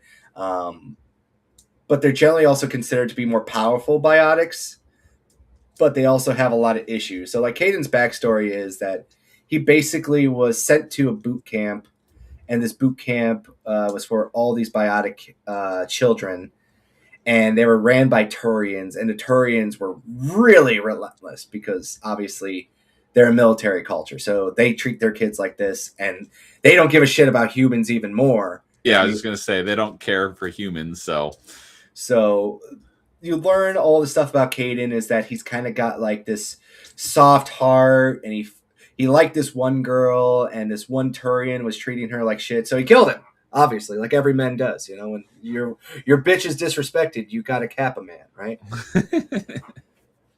And that's basically like the long and short of Caden's background and character. He's Canadian. And he has migraines. He's Canadian, and he killed a man for a girl that did not return his feelings. So there you go. That's Caden's spark notes right there, if you're ever wondering about him. Yep. Beyond that, Ashley Williams, I think, has way more interesting of a backstory. Obviously, her last name Williams carries a lot of weight. She's a military brat. She comes from a military family, which a lot of people don't know this, but she does talk about this. Her grandfather, or yes. I always forget, great grandfather. I'm pretty sure it's her grandfather. Her grandfather was the first human to ever surrender to the aliens. So they occupied a colony called Shangxi, and her grandfather was in charge of it, and he surrendered the colony to the Turians. So that in turn gave her family basically a black mark in the military brass, and she kind of does bring it up when you talk to her, which a lot of people don't know that part. You remember that, Neo? I don't think you actually did. No, I remember that. So she's always got something to prove to, because people look down on her family being a long line of military families, but, looking down on them because of, her grandfather's actions. So she's always got something to prove. Yeah, but that's another thing too, because like I said, when a lot of people look at Ashley and they talk about her, they go, oh, she's racist. And I think they don't understand that, well, she's not really racist. It's more so like her family was the first humans to ever lose to aliens. They're looked down upon in that. I think there's also the Terra Firma Party, which is basically like the Earth First Party. Mm-hmm. And even they make a quib at Ashley Williams about her grandfather, basically being a coward. And I think a lot of people just overlook her prejudice as just, oh, well, she's just this racist for no reason because she's like a human. And it's like, no, she's basically just constantly reminded that Turians, fucked over her family because her family just basically was always going to be known as the quitters, the surrenders, like the French. Let's just be honest here. She's going to be looked upon like the French are. You gave up in World War II, and you have yet to lose that stigma. Yeah, but yeah, it was basically the first contact with aliens who are more advanced. So it's not like what would you have done in that situation? Don't even know what enemy it is that you're fighting. Yeah, but like I said, she has she's much more fleshed out too. She likes poetry. She believes in God, and these are also your two first romance options here. Ashley and Caden are also your romance options, and let me tell you something. Caden's romance is exactly as boring as him. There you go. But we find out that the people we're fighting are the Geth, and the Geth have special things called dragon's teeth, as they say in lore, where they will impale human bodies onto them, and then they turn them into basically zombies, like robo-zombies. Yep. You want to add more onto that, I mean, I know that that's what they do. I totally forgot that that's what they're called until you mentioned dragon's teeth. It's like, oh yeah, I forgot about that. But yeah, they take the So on Eden Prime, it's a small settlement. They don't really have much defenses, and they're not close to any other, major civilization hubs. So they're kind of out there on their own, and they get attacked, and so that's why you're sent out to investigate. And so when you get there, you come across Geth, and you eventually, this is in the first mission. So Nihilus, who is a Spectre, comes across Saren, who is also a Spectre, and Saren kills Nihilus, shoots him right in the back. And the way that you find out is there was a colonist that was hiding and oversaw the whole thing. So you get to talk to him, and he tells you that this one Turian killed the other Turian, and then they are there for the same reason you are, for this Prothean beacon. You end up getting there first, but it explodes. You end up using it, but without knowing what it is, and it explodes. And yeah, we'll play actually a scene of that for people to understand it. So the whole point is you're trying to get to this Prothean beacon, and when you get to this beacon, it starts doing a bunch of weird stuff, and we're going to play this scene for you to actually watch this really quick and make sure my sound for video sharing is working here. Let me know if you can't hear this. Unbelievable. Audio's good. It wasn't good. doing anything like that when they dug it up. Something must have activated it. Roger, Normandy. Standing by.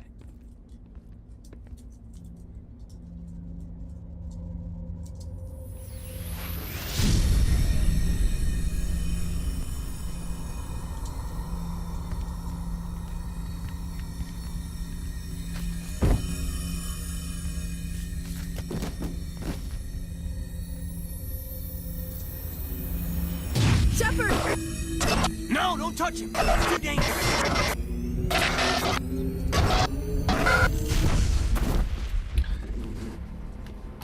But yeah, that's basically the long and short there. You get the first message into your mind from the Protheans. Because you don't know what it is.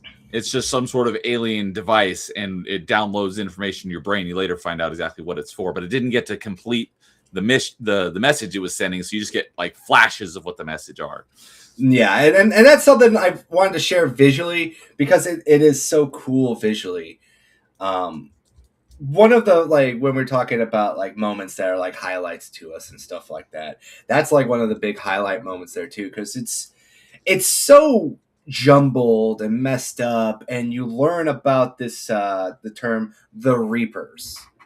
And the Reapers are basically being used as a way to get the Geth to follow Saren. And the Reapers, you find out, were this hyper-advanced civilization of machines that wiped out the Protheans. And that's all you really get about them. It's just that they came, they saw, they kicked ass, and then disappeared. Yeah, the rumor is that it's basically a cycle. They show up every 50,000 years and wipe out all life in the galaxy, and then they disappear and wait another 50,000 years. Yeah, but they don't know. They don't say that though specifically right away. They don't say about the cycle period. They just say that they were a hyper advanced race of machines that killed the Protheans and then disappeared. Okay, I don't remember exactly the timeline of when you find out some of those bits of information, but you basically find out the more that you play the game and such like that, where they talk about the Protheans disappearing 50,000 years ago. Okay, yeah, that's right. Yeah, so that's where you get the first initial thing, because Shepard in himself doesn't know what's going on. He's trying to figure it out, and the whole mission becomes basically a two-part story. One, you're trying to prove to the council that Saren has gone rogue. And that's what I was about to bring up next. Yeah, and number two is you're trying to convince them that the Reapers exist. Yes. And that's when you start to build your ragtag group of space scoundrels. And the first one you run into, of course, is Garrus Vicarian. Before we get to that, though, I just wanted to kind of expand on that one thing I said just a second ago. Is so the beacon explodes, but you recover what's left of it and take it back to the council. But while that's happening, Saren pieces out in his giant spaceship. And when you get back to the council, you're like, hey, Saren killed Nihilus and he's gone rogue. And they're like, do you have any proof of this? And it's like, well, no, I don't. So now you're on a mission to prove that Saren is a traitor. And so they'll disavow him and he won't have the privileges of being a Spectre anymore. One of my favorite lines is because you actually get to confront Saren in the council chambers. But first you talk to Garrus and then you go up there because Garrus is working the case to try to bring down Saren as well because he thinks he's dirty as well. But that's when we learn about the backstory between him and Captain Anderson. And they even, Saren goes like, Captain Anderson. And this is your protege, because in the books, obviously, like we mentioned before, Captain Anderson and Saren basically had the head-to-head long history. Yeah. And on top of that, too, because you can't really prove Saren is guilty, and then you bring up the Reapers and you talk about the Reapers, there's a fun line Saren does that's really well delivered. It's like, are we letting dreams into this now? He's like, what, are we serious right now? It's like, you don't make the greatest case. It's like we're humans. We're the new guys on the block trying to prove ourselves. And we're immediately accusing basically the number one Spectre of being a traitor and that he's working with this mythical race these mythical civilization of Reapers. And they're like, this is a bit far-fetched. And so it's understandable that the council would have a lot of doubts. Yes, indeed. And on top of that too is just it's basically the best way is like you have an argument but you're having a hard time bringing it out because you don't have all the pieces to that argument. Yes, it's like you know the outcome, but it's like when you take a math test, they tell you got to show your work and you're unable to show your work. You got to the correct answer but you weren't able to prove how you got there. So that's a perfect analogy. Yeah. So obviously, like I said, you go talk to Captain Anderson. He tells you straight what happened with him and Saren and how he was originally supposed to be the first human Spectre, but because Saren kind of sabotaged that, or so he thinks. He absolutely sabotaged him. Yeah. But that's all in the first book, Mass Effect Revelation, which I believe takes place 20 years before the game does. But right. At this point, I was the Leonardo DiCaprio in the chair sitting up and pointing at the TV screen meme. That was me. I'm like, I get that reference. I know what he's talking about because I read the book. Yeah. I got to reread those books. It's been a while for the video games are for you. The books are for me. I haven't read those in forever, but the Mass Effect book is probably the single book that I've read more times than any other book in existence, but it's been a long time since I've read it. I think I've read it like 6 or 7 times. Yeah. I still need to go and redo that, but we're sidetracking here. So obviously, like I was saying before, this is where you get your ragtag group of rebels to kind of go with you. So obviously, we talked about Garrus Vakarian. Would you like to first say what you want to say about Garrus? It's funny because for the longest time, I could have sworn his name was Garrus Vakarian. And it's like, I heard someone say Garrus Vakarian. I was like, no, it's Garrus Vakarian. And I went and looked it up. I'm like, oh, it is Vakarian. I didn't realize there was an I in his name. But so as we kind of touched on a few minutes ago, your first 2 squad mates are Caden and Ashley. You start out the game with Caden, then you quickly add Ashley to your crew. But once you're back to the Citadel, your first squad mate you recruit is Garrus, who is working for CSEC, which is short for Citadel Security, basically the space police on the Citadel. And he's getting stonewalled in his investigation by his superior, or it's more so I want to say that they don't want to go after a Spectre. Yeah, that's right. It's more so like it's hard for them to go after a Spectre. So basically CSEC are like your beat cops. That's the best way to say it. They're your local law enforcement, and the Spectres are the feds, it's almost impossible for the local law enforcement to go after the feds, basically. Yes, because that's a good point. Like, you're investigating a superior organization. We're not going to let you do that. Yeah, and even though there's proof of dirty dealings, and Saren basically, he's a naughty, naughty boy, as they would say. He's got his fingers in a lot of pies, as they would say. And he's Yeah. pissed off a lot of people. He's hired a bunch of mercenaries and fucked over a lot of people.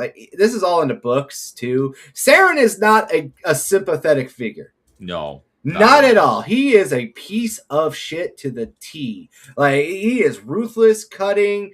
He will blow up a car if it parks wrong. That's how he deals with a bad person who parks a car in front of him.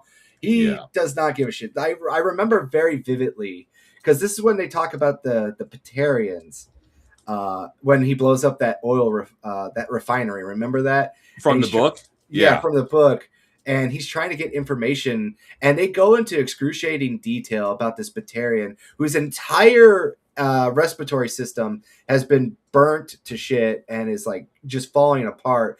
And he removes the respirator and demands answers from this dying Batarian, and doesn't even have the decency to even put the respirator back on. He just lets that one Batarian, I think it was a woman Batarian too, by the way, just die of asphyxiation. He does not give a rat's ass. It's his goal and only his goal. Yeah, not a good person. No, not a good person at all. So, but yeah, as you said, Garrus is, trying to get some dirt on Saren because he doesn't trust him, and he's basically getting stonewalled. So Shepard's like, "Hey, I know he's bad. I need the proof. Do you want to come with me and let's get it together?" And Garrus is like, "Let's go." Yeah, exactly. And he's like, "But we could use some help too." And I believe this is where he also mentions that there's a Krogan that you could get on your side. And this is go on. Because your first Citadel mission is hunting down Fisk. And you don't have to do it first, but it can be one of them. And I'm pretty sure you get that information from Garrus, and it's some interesting outcomes to that mission depending on which party member you have with you at the time. Yeah, but basically you go there and there's a mercenary trying to kill Fisk, and that's where you meet our fourth companion and fan favorite there, and that is of course Rex. Rex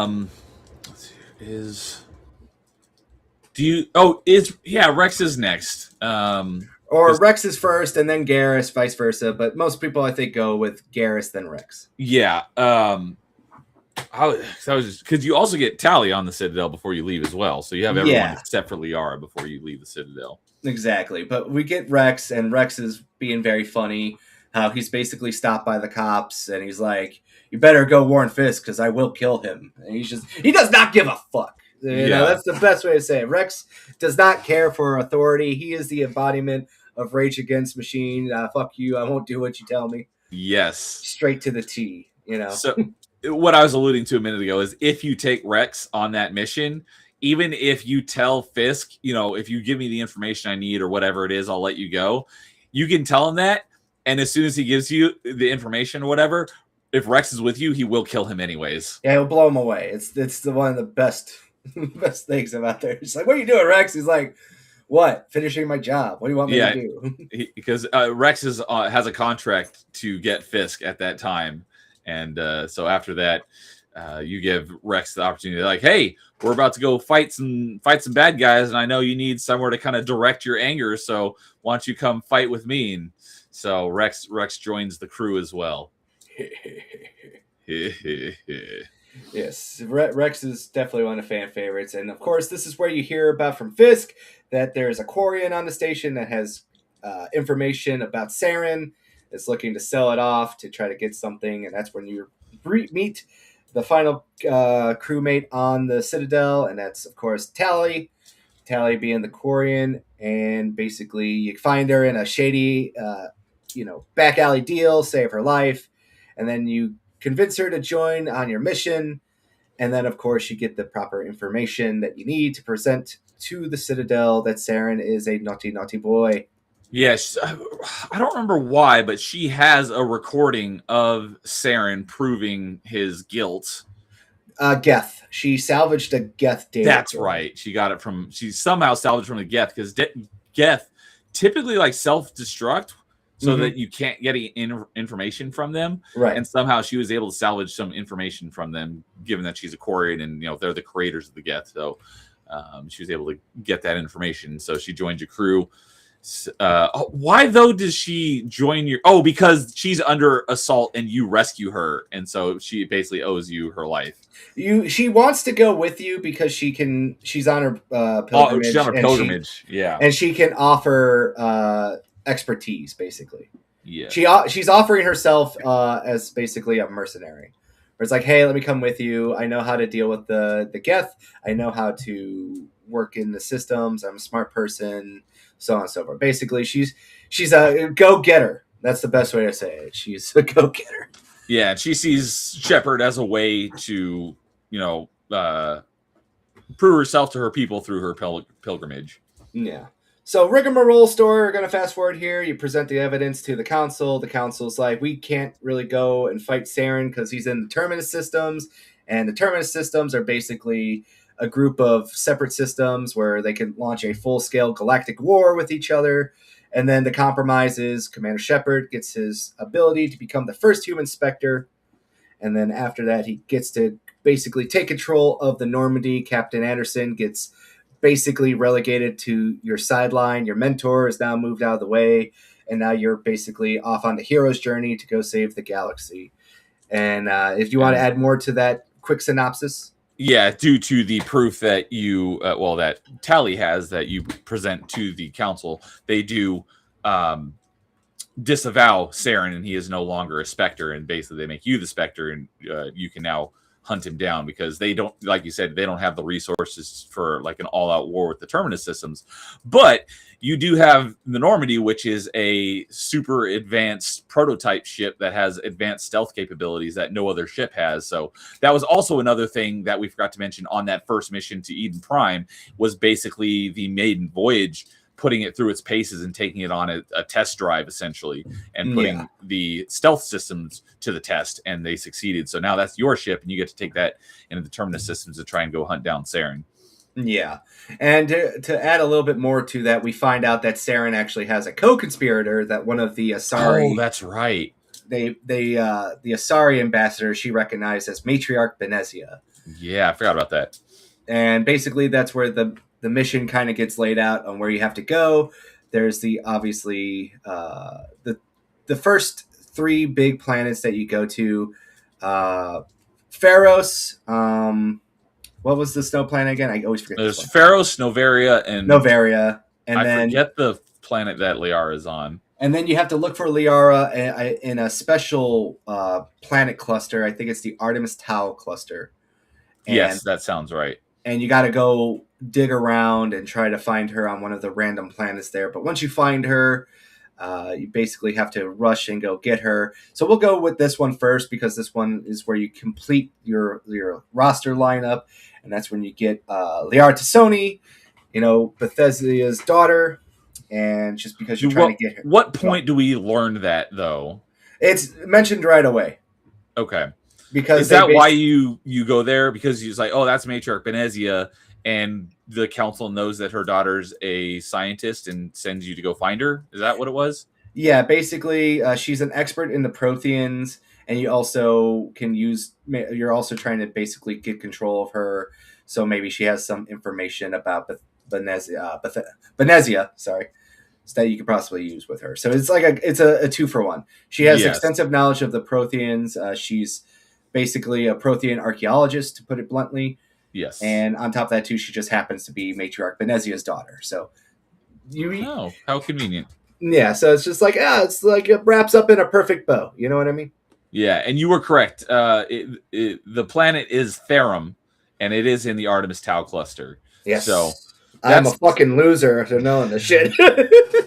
And so that is typically where most people will go next, so that you can get all your squad mates. And so you have to. It is a volcanic planet, and you have to fight a bunch of Geth. And a lot of the mission is you're in the Mako, which is your drop ship, essentially. Though it's not a ship, it's like a tank with wheels, and so you use that to fight through the Geth. And then, I remember fighting the Colossi on Insanity was such a pain in the butt. But you eventually fight your way through the Geth into like these caves, and that's where you finally are. And she's trapped in, well, she's like trapped inside of a shield. Do you remember how that came to be? So she triggered a trap basically in the Prothean thing. But I also have a funny short I want to share because I actually did have a funny glitch about this. Okay. No. Damn it. Why? I hate this so much. It just totally changed. Was that Pumpkin? No, that was Atreus. That was Atreus. Yeah, but let me make this bigger here. Oh, it is bigger. Okay, perfect. So this is Theron right here. So that's the Mako. And it's apparently stuck right now. Yeah, I had this glitch happen to me a lot when I was playing the PlayStation version. But I wanted to share this because this actually made me laugh. What the hell? You got one shot from within the Mako. Yeah. No, this was actually the Xbox version. Sorry, I didn't mean that. But yeah, Was that the original Legendary Edition? That was Legendary Edition. Okay. But the whole planet, like you said, it's basically a linear path where you have to drive all the way to the end, and you have to fight Geth along the way. And there's these Geth colossi that basically look like, I guess they look like horses.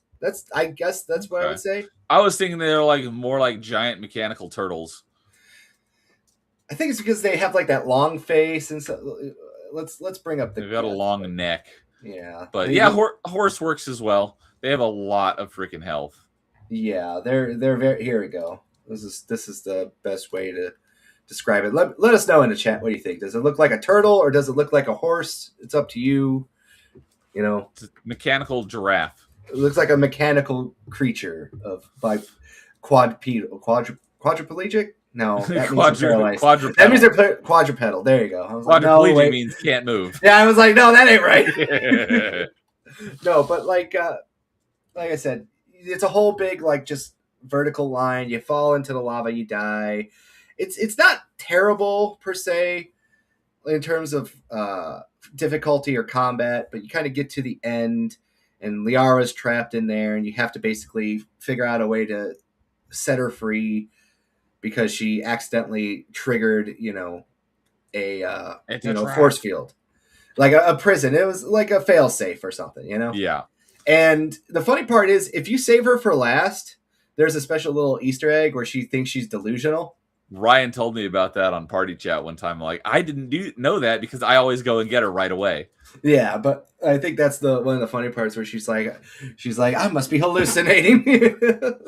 Yeah, because you basically have 3 planets to pick from. So if you do the other 2 planets first, she'll have been there for a while before you rescue her. But basically, you get into a big boss fight as well. And I wouldn't say a big boss fight, but like kind of like a mini boss fight where you have to fight a whole bunch of Geth and a Krogan mercenary. And that's right. If you go there right away too, and you're not prepared for it, that Krogan is like the first super aggressive Krogan you fight, and he will just like run right at you. He's just like the epitome of Leroy Jenkins, and he just will run and like fuck your day up. I died a couple times when I did my first playthrough because I was not prepared at all for this. Yeah. And but he's not that hard. He's pretty easy to take down if you know what you're doing, but he could catch you off guard if you definitely aren't aware. But you get Liara, and I guess we can finally talk about the final character and the third romance option in this game, Liara T'Soni. Obviously, she is a Asari.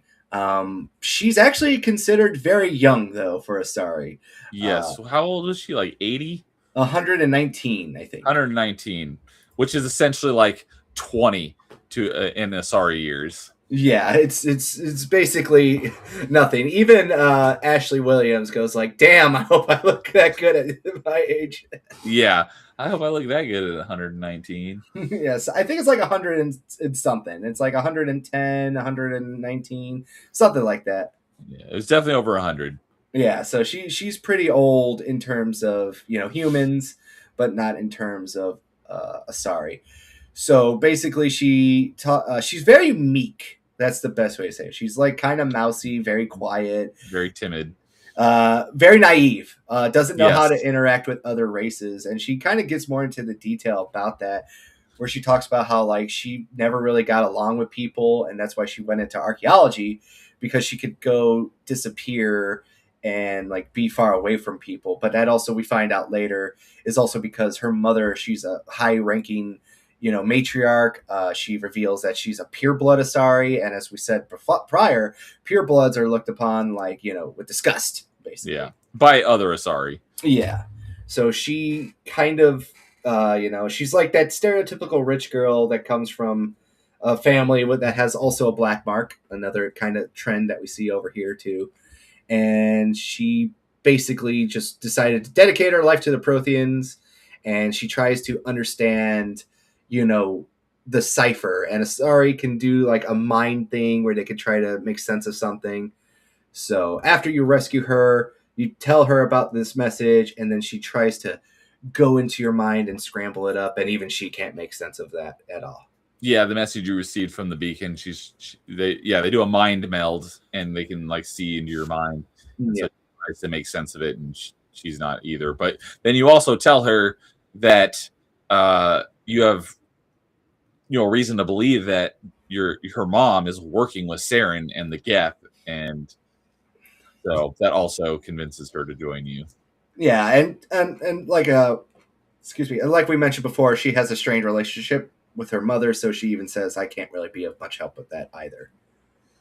So that kind of takes care of Liara's story very quickly. Obviously, this isn't, if we wanted to get really autistically detailed, this would probably be a 10-hour podcast. I'm trying to keep this to 3. And we're already at 2. So kind of get into the next one. We go to, which one do you want to go to? Pharos or Novaria? Neil, you pick. Let's go Pharaohs. All right, so we go to Pharos, and Pharos is a colony world, which was originally a Prothean super city world. And don't remember that part, but I do remember there being a human colony, and there was, is it an SOS? So you're sent to investigate on what's going on. Yes, there is a the corporation that runs the colony, Exogeny. Yeah, they're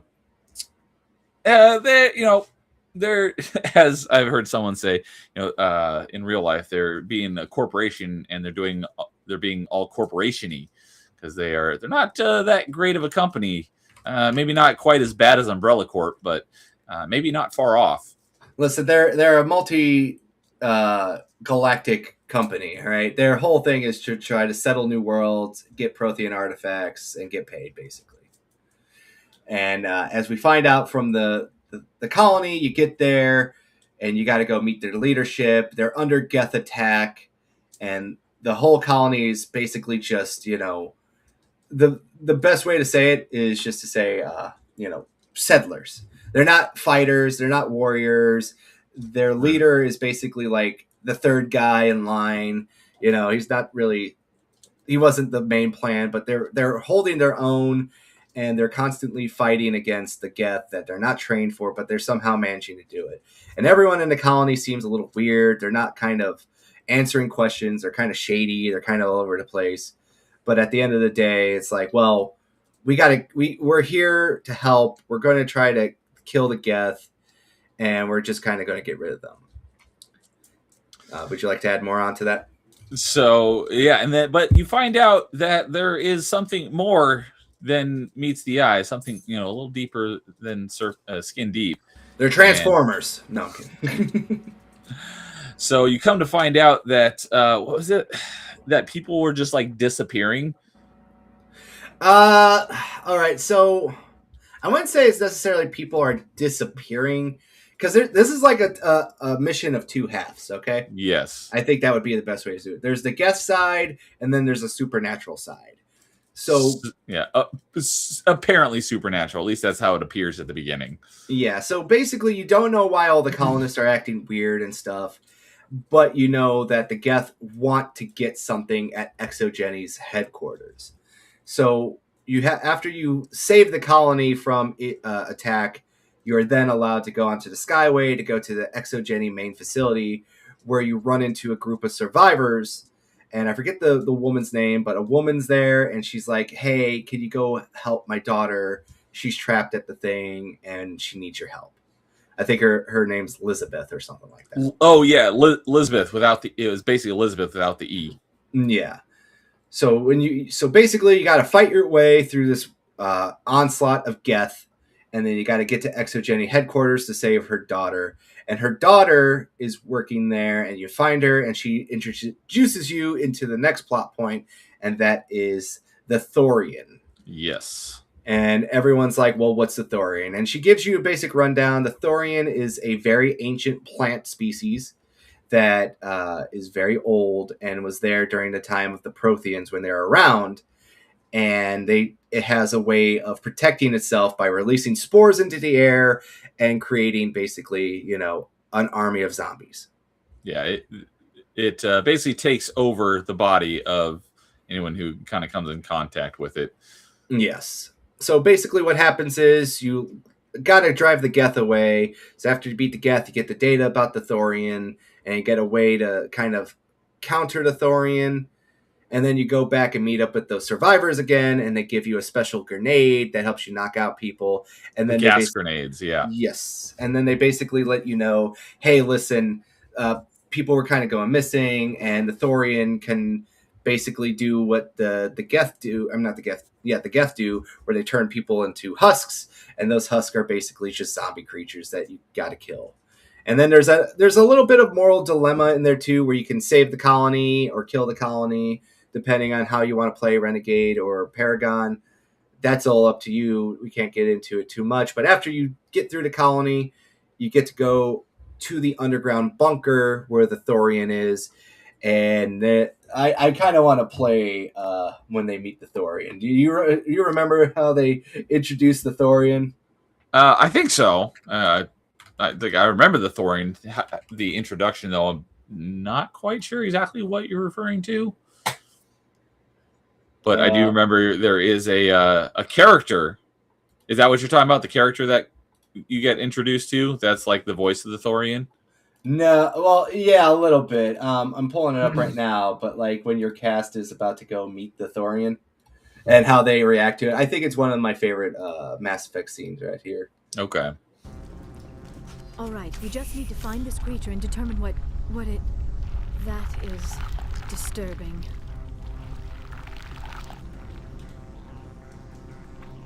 That does not look like any plant I've ever seen. This may be problematic. I just like how they were like, yeah. What do we do now? I did not expect to get this far. So you meet the Thorian, and then it produces one of the Asari that Saren left there as a bargaining chip to get the information he needs about the Protheans. And basically, you have to kill the Thorian. That's the long and short of this mission. And yeah. I think the Thorian is an interesting design because it's really the only sentient plant that they talk about in the Mass Effect series, and they never go back to that premise ever again. Yeah.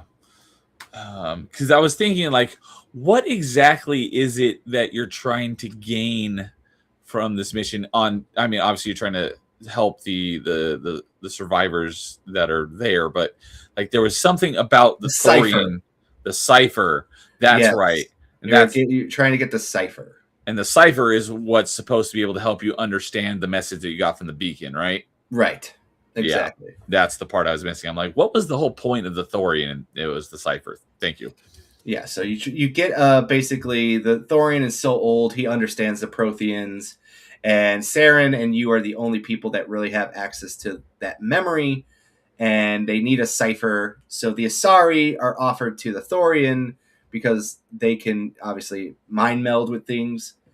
And then after the Asari get the cipher, Saren basically goes, okay, fuck off, we're going to kill this thing and like just deal with it that way. And that's why the Geth are attacking this colony, and that's why the colony is defending itself.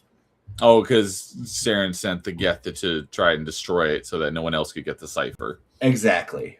and that's kind of like where you get all the hubba bubba about the colony is under attack and needs aid and everything else like that. One of my favorite things about this mission is when you come across the Krogan who's trying to get the information out of the VI, and he's like, "Tell me what I want to know, or I'll blast your virtual ass into actual dust." Yes, stupid machine. And then you get into a fight with him, but I love that Krogan that's arguing with the computer because I totally understand his anger. Yeah, I understand that fully well, especially with all the computer stuff, which I actually, I'm not going to say anything. Don't jinx it. I'm not going to jinx it. I stopped myself. All right, so we'll go to the final main of the 3 missions as well, and that is Noveria. Noveria is an ice planet, and this is where you confront Matriarch Benezia.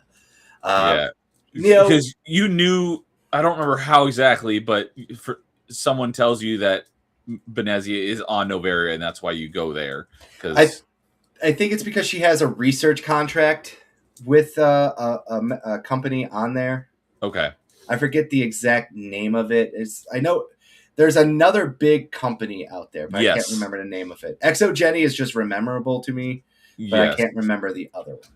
Let's see here. I'll try to find it, but yeah. So if you want to touch on Noveria. Noveria is basically, I guess, Shangri-La. That's the best way to say it. Is the place of Sodom and Gomorrah. That's the best way to say it.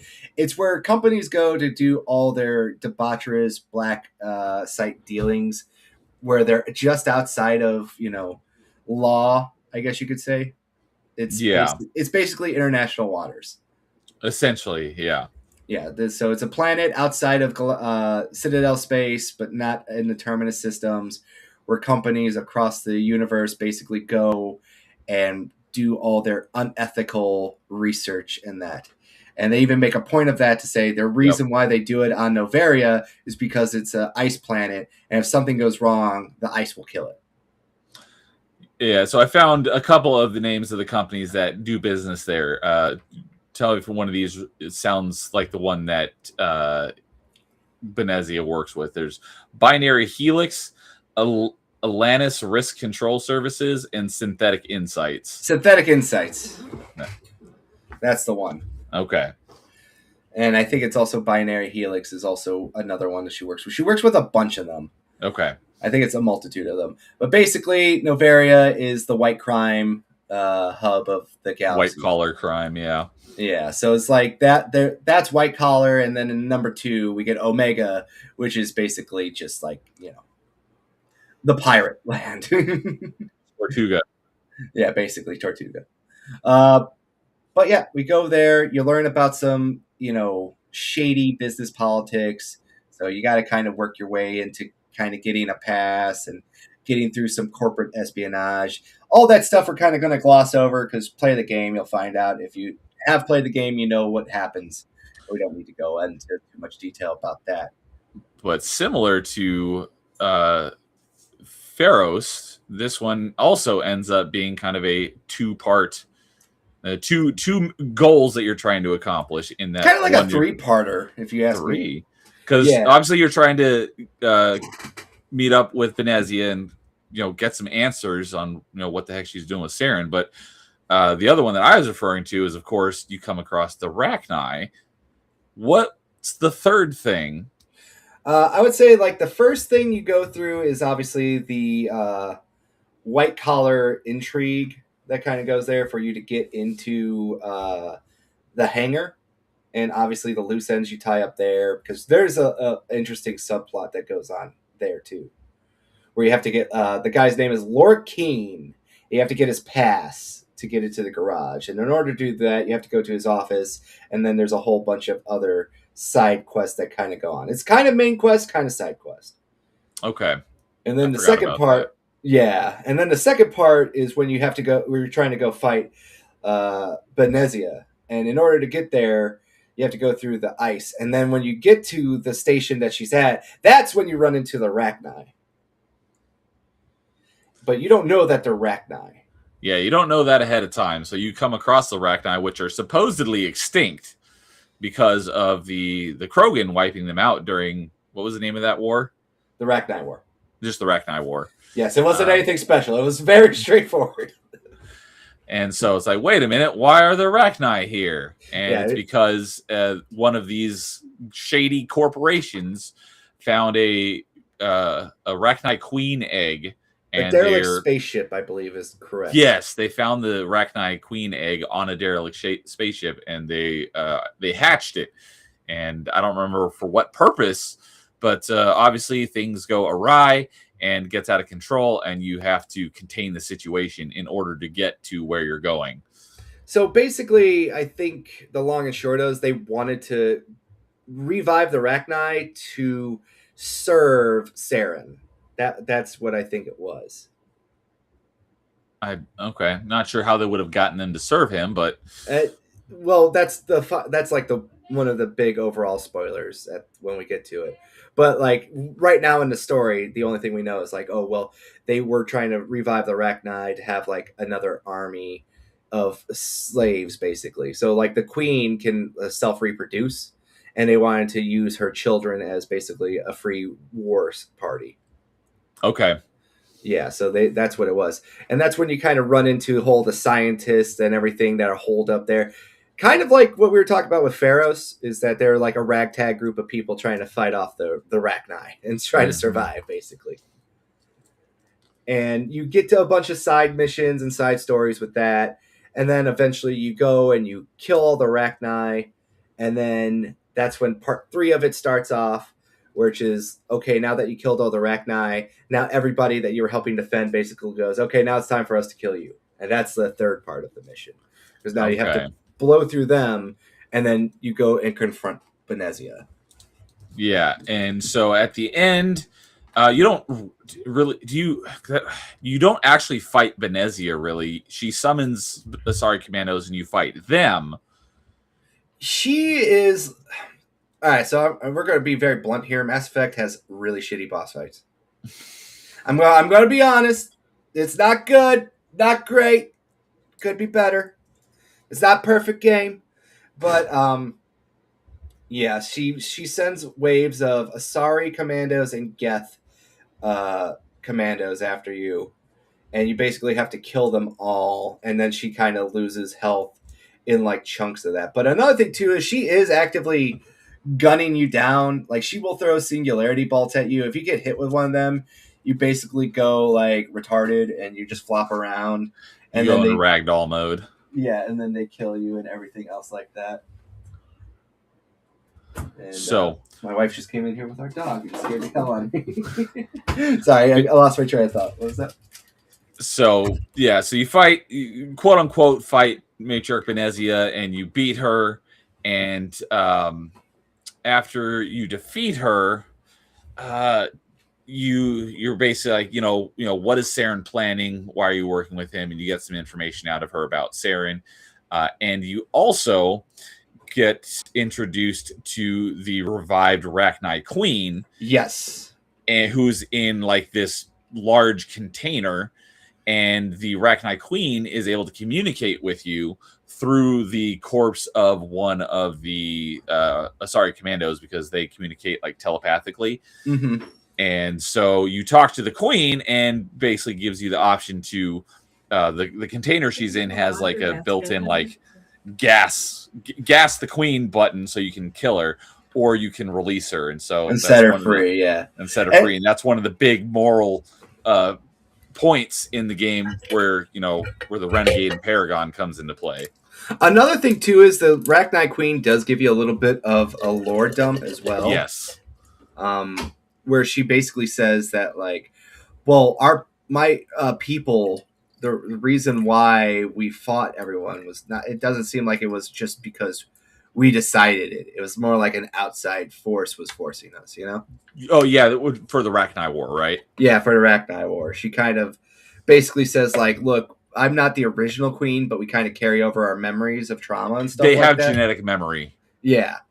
So basically, she tries to plead her case where it's like, look, let us go and we won't harm you guys. We didn't even want to harm you guys the first time. We'll go retreat. We'll find our own planet, and we'll stay there. And so it's like, do you kill her or do you take her at her word? And so that comes into whatever choice you make comes into play again in Mass Effect 3. Yeah. So basically, after that, by this point, you get to unlock the final planet of Vermeer. And so, because you deal with the Rachni Queen, you make your choice on what happens. What was it that you get from Benezia at the end of that mission? Was there information that she tells you? Something about Saren? Yeah, On where? Oh, she tells you where Saren's base is, right? That's how you get to find out where Vermeer is? Yes. So she tells you where that is, and she tries to give you, like, basically, like, look, I'm brainwashed. It's Saren. Like, she gives you details about Saren's ship and everything else. Like, you know, it does stuff to you you don't understand. You know, stuff is kind of crazy. This is where you can find him. And she goes into, like, great detail about it. And then if you bring Liara with you, she's like, you know, I'm sorry, Liara. It is what it is. You know, I still love you. Bullshit. And then basically you get to go out there, and we finally get onto the home stretch of Vermeer is one of the last planets you'll go to. And this is very crucial out there. Highly recommend everyone do all the loyalty missions that you can in this game before you get to Vermeer. Yes. So we'll touch on that in a little more depth in a moment. But yeah, so you got those first 3 planets you can do in any order. Once you complete them, you can still go to other planets and do side missions, but it's like you have one planet for your next main story mission, and that's Vermeer, which is a very pretty beachy, sandy, tropical island, and that's where Saren's base is. And so before we go on here, talk to your crew members, do Rex's loyalty mission, do Garrus's loyalty mission, and I think this is where after Vermeer is when you get Tally's loyalty mission as well. No, you get it on Pharos. Sorry. But yeah, you want to do all their loyalty missions and kind of just get all the specialty unlocked and everything, and especially Rex. Because this is very important. So you learn Vermeer is where Saren has a special base. We find out which is a Krogan breeding facility. Yep, he's found a way to breed Krogan, and so obviously Rex sees this as, you know, maybe Saren is our salvation. Maybe he can bring the Krogan back to their former might in the galaxy. So there's a point. I don't know if you want to get into that right now, but there's a point. We could get into it right now because this Vermeer is probably the most complex and longest mission besides for Ilos, but that's, you know, a little bit more in the future. But Vermeer has like a couple waves of things. So obviously, the first one is you got to meet up with the Solarian strike force, basically. That's where Captain Kirahi, who I mentioned earlier, comes into play. We will hold the line. And he basically gives you a rundown that this is a Krogan breeding facility, and we need to take care of this breeding facility. And just by take care of, he means destroy it. So exactly. That we don't have another outbreak of Krogans destroying everything in the galaxy. So this is where I fucked up the first playthrough. All right, and same here. So this is what we were referring to earlier, because there's a point, as I just alluded to a second ago, where you come, you and Rex butt heads, and there's very few ways to get through it without something bad happening. Yeah, basically, if you don't do Rex's loyalty mission and you don't invest enough into your Paragon or Renegade points, you will kill Rex. Well, one of your party members will, but he won't survive. And there's only a couple ways to get through it. Yeah, his loyalty mission, having enough Intimidate or Charm. And then there's one specific side, maybe that is the loyalty mission, but there's one specific mission having to do with this family heirloom of family armor. Yeah. And if you don't do one of those three things, there is no way to keep Rex alive, and he will die. Yes. And that happened to me the first time I got to this point. I reloaded my save and I did every single possible dialogue option that was possible. I reloaded and redid this dialogue section probably 15 times. I was like, I'm not letting Rex die. And I had to come to the conclusion that there's nothing I can do because I can't leave the planet and go do it and come back. I missed my shot, and there's nothing I can do, and Rex did not survive my first playthrough. He cried. Everyone cried, basically. Last Dragon says here, I think everyone messed up Rex the first run. Yes. I think everyone did. I think it seems to be a common occurrence, and if you tell me otherwise, you're a fucking liar, and I don't believe you. But yes, that one is a really good standoff, especially when you actually get it, and you get Rex to go with you. When I remember like a lot of that dialogue exchange. One of the best lines Rex says is like, "No, my people were pawns before, and I don't think Saren's going to treat us any different." Oh, once you do convince him that even if he is successful and he breeds this army of Krogan, they're just going to be mindless drones that follow Saren. They're not going to be real Krogan. Yes, exactly. So it is. A really good line. You feel a lot of, when you actually get it right and you don't feel as bad. Because Vermeer is one where if you really just mess up, you just really mess up. It just gets worse and worse and worse and worse. Yeah. The thing that really bugged me the most about the whole Rex confrontation, because I think it's great writing that if you aren't prepared, there's nothing you can do about it. You cannot keep him alive. The thing that did annoy me though is how he actually dies in that. He's a Krogan. It should take a lot more than that to kill him. Yeah, but I get it. You catch him off guard. It's kind of like that. It's one of those plot armor things until it's not, because he gets shot once by a pistol, and those pistols are incredibly weak. So it should have been the whole team unloading into him, like in Order 66 in in Episode 3. Where all the clone troopers are shooting at the Jedi. That's what it should have been with your squad to take him down. Right. So after that, you find out you get a plan from Captain Kerhi, and you're going to basically go there, drop a tactical nuke on the facility, and save the day. But unfortunately, you can't just fly in there with the Normandy, nuke them like Hiroshima and Nagasaki, and just call it a day. You actually have to plant the bomb, and you have to actually split up your team a little bit. So the captain is going to lead his group of strike force survivors to go fight a diversion mission, and you're going to have to give up one of your squad members to go with him. Yeah, one of your squad mates go with him, and then you have squad mates go with you, and they're you the distraction so that you can plant the bomb. Right.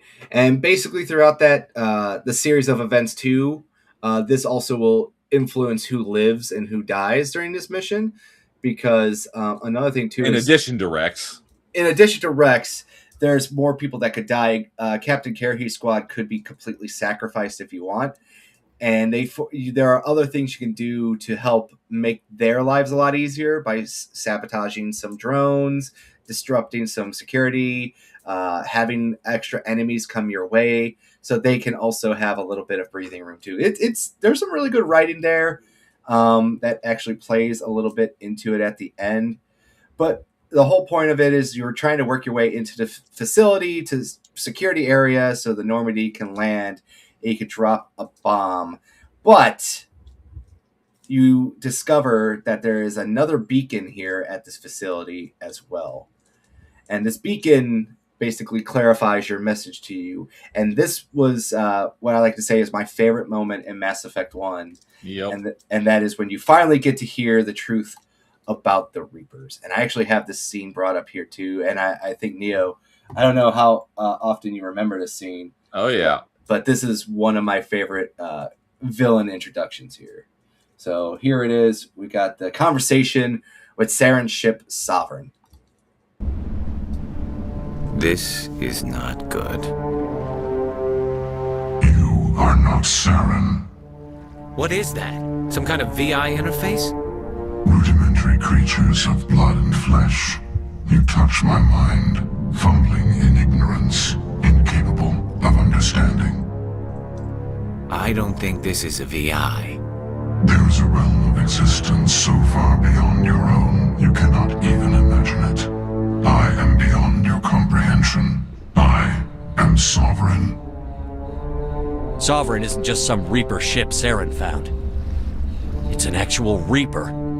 Reaper, a label created by the Protheans to give voice to their destruction. In the end, what they chose to call us is irrelevant. We simply are. The Protheans vanished 50,000 years ago. You couldn't have been there. It's impossible. Organic life is nothing but a genetic mutation. An accident. Your lives are measured in years and decades. You wither and die. We are eternal, the pinnacle of evolution and existence.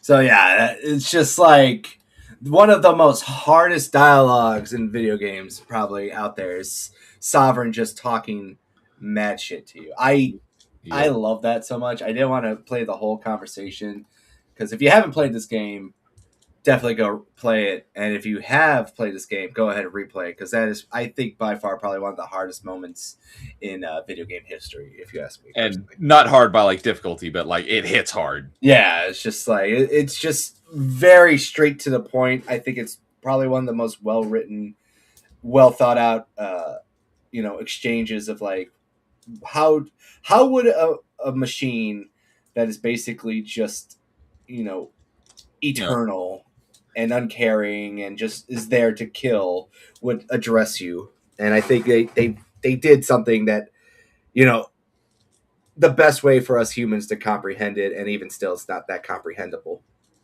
Yeah, humans or just biologicals in general, organics as they're called in Mass Effect, are just basically like bugs, ants to Reapers. Go on. I was gonna say, they obviously they think very highly of themselves because they are so much more advanced, and so they just look down upon organics as beneath them, and they're like more of like a minor annoyance. Yeah, it's how you treat an ant. Yeah, it's like I could kill you if I want, and some days I do.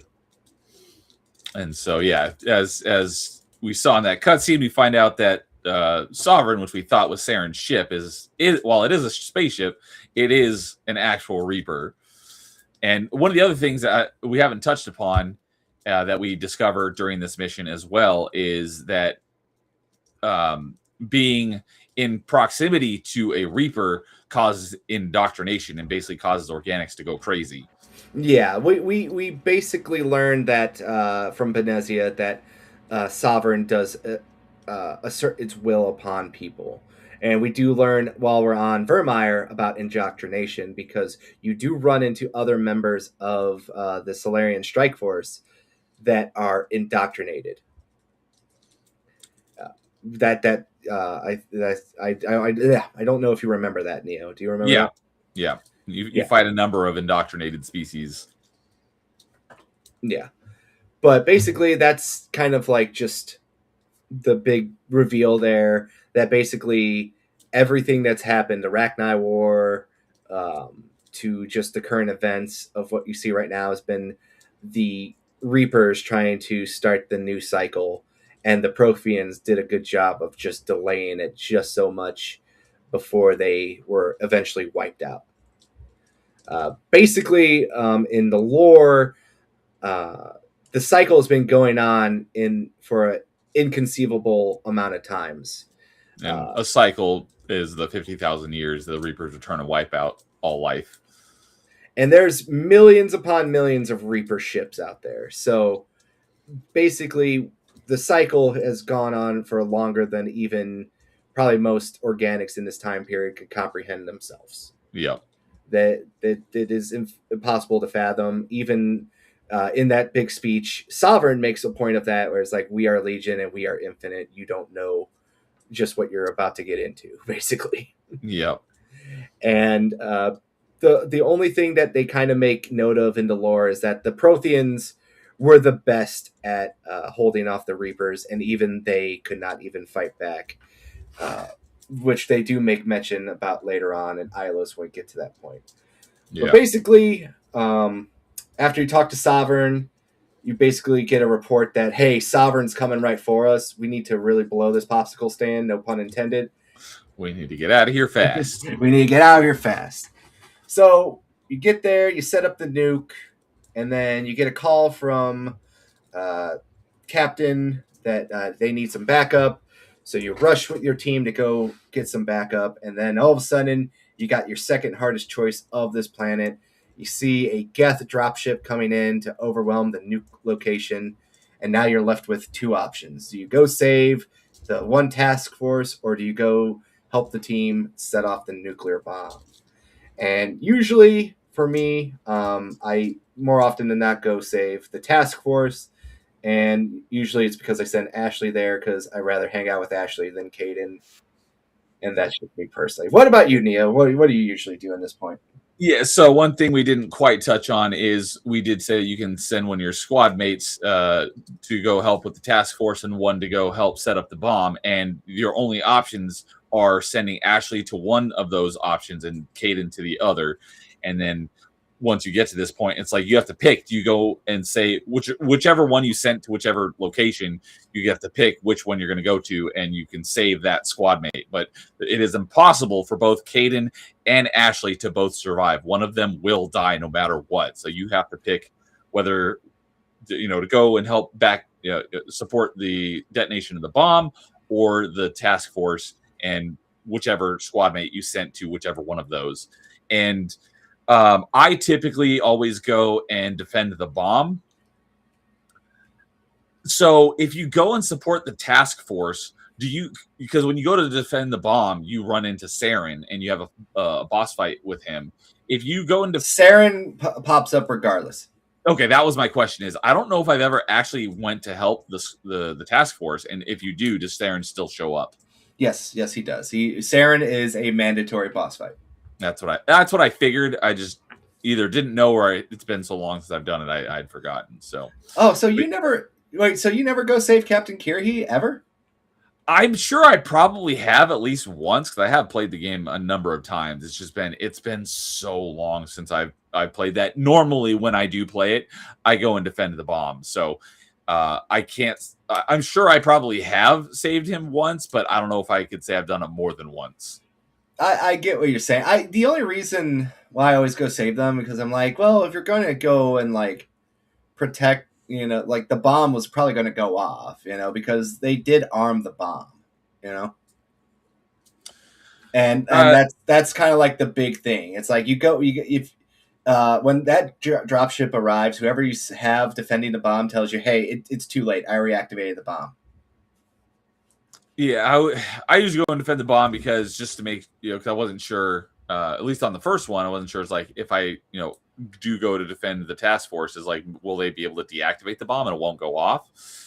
So, I think it's just you're hoping that they'll just like destroy themselves before you get a chance. And Last Dragon joins us over. Says, I've beaten the trilogy like a dozen times. Caden never saw past Vermeer, which is, I think, a stock answer. Everyone that's pretty. I'd be interested to know exactly what the numbers are, but I'd say it's very, very in favor of Ashley. Yeah, I think, like I said, I think a lot of people just enjoy Ashley more. She's also a romance option. Like, well, Caden is too if you're playing FemShep. We don't care about that. True. I'm doing the Stephen A. Smith right now. I'm going to tell you all right now. We don't care. But generally speaking, yeah, the only time that Caden ever lives is when you do the romance run with Caden. And even then, that's like a one and done. We're moving on from you, bro. I can't say I've ever kept Caden alive other than playing FemShep and having him be my romance option. I don't know if I've ever kept him alive as male Shep. Yes. As we said before, Caden is boring. His death is never missed or felt, even in 3 or 2. It's like that. What's the guy from that British car show? Oh no. Anyways. Oh yeah. Fuck. I know what you're talking. I know his name. I know he's the Top Gear guy. He's the Top Gear guy. Yeah, the Top Gear guy. If I heard his name, I'd be like, yeah, that's it. I want to say he's like Jeremy something. Top Gear guy. Jeremy Clarkson. That's it. I fucking knew it. I was Yep. half right. I was on the right track. You got it. So yeah, it's like Caden dies in Mass Effect 1. Oh no. Anyways. Oh, and nothing of value was lost. I know we talked about this. I don't know if I deleted that video when I was redoing everything. We might have to redo that though. But when we were talking about like the Mass Effect allies, we just like really shit on. We came to the conclusion male humans suck ass as companions in Mass Effect.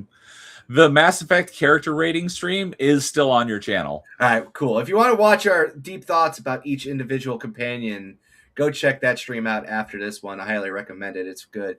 But we came to the establishment. The male humans all fucking blow. Like, none of them are interesting. I don't think I could even remember Vargas's name. Remember? Yeah, it's because in Mass Effect 2, you got Jacob. I don't remember his last name, but yeah, no one likes Jacob. And then in Mass Effect 3, it's James Vega. Vega, that's what it is. See, I don't even remember. Freddie Prinze Jr. I don't know. He is so useless in terms of like memorability. Like I liked him better than most, but yeah, I understand. Yeah, the male human, well, the primary male human squad mates are not very well regarded, but everyone loves Aid. Yeah, but he's different. He's a DLC character. He don't count. Yeah, exactly. That your primary ones, the ones that aren't DLC. You know, like, here are your choices: boring Canadian, racial stereotype, or boring Mexican. That's it. Sorry, not Mexican. I think he's like... I was going to say, I think he's Puerto Rican. Yeah, sorry. My mistake. I recant my racism of trying to say everyone's a silly brown Mexican. I will be correct on this one and just be honest that he is a Puerto Rican. Sorry. But he is also lame and stupid. You know what? No. That's for part 3. Part 3. I will be derailed by my rants about how I fucking despise Jacob and James. And they all start with J's except for, Caden, which is weird. But anywho, so eventually you fight Saren and you get into this big, dialogue with Saren about how he's actually being controlled by Sovereign and he's indoctrinated and, he should fight it and join us, basically. You want to add more to that? I gotta get some water. My throat's really dry. Oh, because that is also how the final confrontation at the end of the game plays out as well. So I don't want to jump ahead too far. But yeah, you try to convince him, be like, hey, you're a bad guy. Come join us and help us stop the Reapers. And Saren's like, you can't stop the Reapers. The only option is to join them or be killed. So he's like, I'm going with the lesser of two evils. He's trying to, he is so indoctrinated. He basically tries to sell you on I'm trying to work with the Reapers. I'm trying to save us by showing that we're useful to them, Yeah. He doesn't realize that he's indoctrinated, though.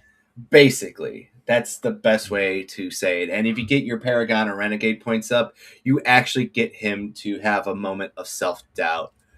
But he quickly kind of combats that off. On Vermeer? Because I know you can do that at the final confrontation at the end of the game, but can you do that in Vermeer as well? Yes, you do that in Vermeer as well. That's your first place to do it. But once we get to the final confrontation, we'll talk about that. Because there is a specific line of dialogue that that explains a lot of stuff, which we could get to once we get to that point. Okay. But basically, you win the fight against Saren. The nuclear bombs starts to get ready to go off. You make your ride off into the sunset, and then you watch, more likely than not, Caden get turned into atomic dust. Yeah. And we're talking, it's a huge explosion. There's a big cutscene about it. You see, like, the explosion from outer space. Giant mushroom cloud. This is like, I think that's a little bit excessive, don't you guys? But, fuck it. I guess, if you're going to do it right? Go big or go home. Yes. So if you're going to nuke something, make sure you can see it from outer space. Yep. And basically you get the whole somber moment of, well, you just lost your crewmate. You potentially lost 2 crewmates. Yeah. We potentially lost a lot of life. You lost all the Solarians. You lost Rex. and you lost one of your either Caden or Ashley. Basically, it's that line from Red versus Blue. Do you remember that one when they go on the adventure with the alien? I mean, I'm probably sure I do because I've watched Red versus Blue many times. But what line specifically are you referring to? Oh, it's like when they asked the Caboose and them how the quest went. It's like, where's the alien? He's like, alien's dead. Yes, alien's dead. How'd it go? Quest failed. Yeah, it's like that line from Red versus Blue, where she's like, quest failed, alien's dead. You know, we're fucked. Yep. That is very accurate. So if AC was here, he would know that line probably by heart, because he's like our resident Red versus Blue shill. I didn't realize he was a big Red versus Blue fan as well. AC is like the Halo guy. I didn't know that. I just didn't realize he was a big RVB fan. Yeah. I quoted it a number of times just yesterday or the day before. I quoted it a few times recently. You both make me want to play this again. Excellent, do it.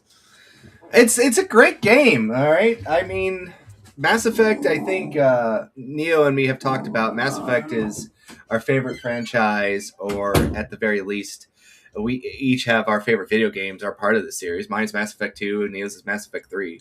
My favorite game of all time, Mass Effect 3, and Mass Effect is also my favorite video game franchise of all time. Yeah, so we this is why I wanted to talk about it, because we did this once before, and now that I'm more secure, I was like, we got to do a remaster of it. But generally speaking, you get through some of the options. Either you're licking your wounds really badly because you fucked everything up, or you're kind of just like, I'm sad that I just burnt my piece of wood, and now we have nothing to light the ship if we ever get stranded. Did you just call Caden a piece of wood? Yes, because that's his personality. Our emergency kindling is gone, and I am very upset that the emergency kindling is gone. And no, that is not me making a racial slur joke. That is me just being very honest of how I feel about Caden Alenko. He's Plank. Plank has more character. All right, that's insulting to the great Plank of Ed, and Eddie. We do not slander Plank in this house. Oh my goodness. So, okay. So, anyways, so after Vermeer, we get one more main story mission planet, which is Ilos. Yes. How do we come by the information of where to find Ilos? So Liara finally gets the last bit of the message. Clear. She does another mind meld with you, and with the cipher, she's able to understand it better, and that's where you get the information of Ilos. Yeah, so you get the rest of the information from that beacon. The beacon kind of clears up that message and shows you a mystery planet. And then Liara recognizes that mystery planet is Ilos, and she tells you that it's an Ilos, and then that's where you have to go fly back to the Citadel to basically go like, hey, we got it. We know what we're doing. Saren's on the run. We fucked up his army and everything. We basically thwarted him at every turn. So now will you let us go and do something about it? And the Citadel Council goes, yeah, we'll go do something right now. And then it turns out to be a big nothing, because they just go like, you can't do shit. We're just going to keep him contained. The Reapers aren't real. We're good to go. That's right. They're like, yeah, he's on the run. Just leave him be. We don't need to deal with him. He's out of the way. And you're like, no, he's still a problem. We need to deal with it. Yeah, it's like, listen, how much more information do we need to give you? The Reapers are real. Saren's coming to fuck you guys up. I'm the only one that can stop him. We got to go to Ilos. Ilos is the key to everything. And they basically go, the Reapers are nonsense. You're full of shit. And you're too obsessed with Saren. We got this. Yeah, it's funny how often the council are just freaking stubborn idiots. And one thing we forgot to mention at all so far is after every one of your main missions, you have a call with them in that is true. The conference room on the Normandy. And every single time you have the option to hang up on them in the middle of conversation. Yeah, you could just disconnect and everything. It's like, fuck this, fuck you. I don't care. I totally forgot about that until just now.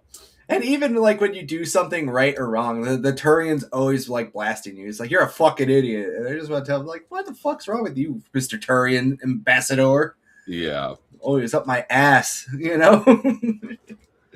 It's like, oh, you let the Rachni Queen go? Oh, you idiot. It's like, no, bro, I got this. Oh yeah, well, it's your ass, Shepard. If you don't, Yeah, trying to impress the council, even though you've done literally everything you can, you're saving the galaxy, and they're still disappointed in you. Is like the stereotypical like Asian kid not living up to their Asian parents' expectations. yes, no, Mom, I don't want to play fucking Chopin.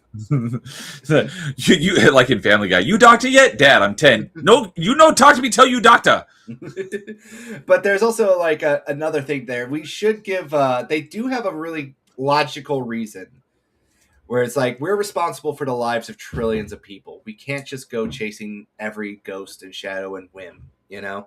Yes, that is a good point. It is a solid point. I will give them that. Is like, they seem unreasonable to you because you're experiencing everything firsthand. But they're not. And they can't take everything like you tell them, just by willy-nilly fly-by-night kind of bullshit.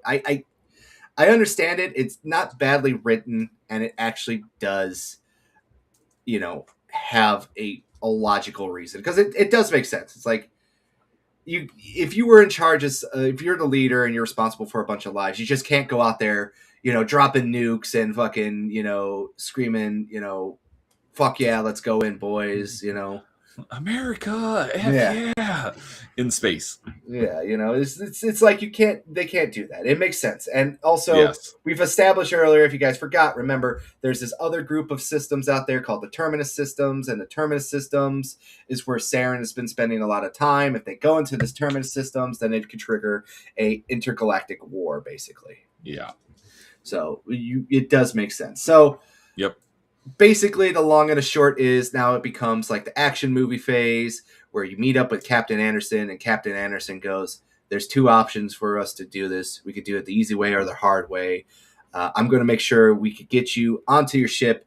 You get going, and I'll take care of the rest. And because the council basically like locks down the Normandy. It's like, all right, you don't have permission, right? So you basically have to steal it. Yeah, so you have to steal it. And Captain Anderson usually gives you two options. One, he could go into C-Sect, and he can manually override it from the C-Sect flight control deck, but that's more risky to him. And then the other option is that he could go into Udina's office, and he can override it manually from Udina's office. And I will say this. I've done both options. Do you remember what both options are? No, I'd forgotten about that until just now. All right, so the first option is he goes into Udina's office and he just fucking sucker punches him, knocks him out, and then his computer. I do remember that. I do remember doing that because Udina's a dirtbag and he deserves it. The second option is that when he goes to the C-Sect flight deck, is that he actually goes in there, punches up a few C-Sect officers, and gets shot a few times. But he manually overrides the docking clips, and then you can take off and run away.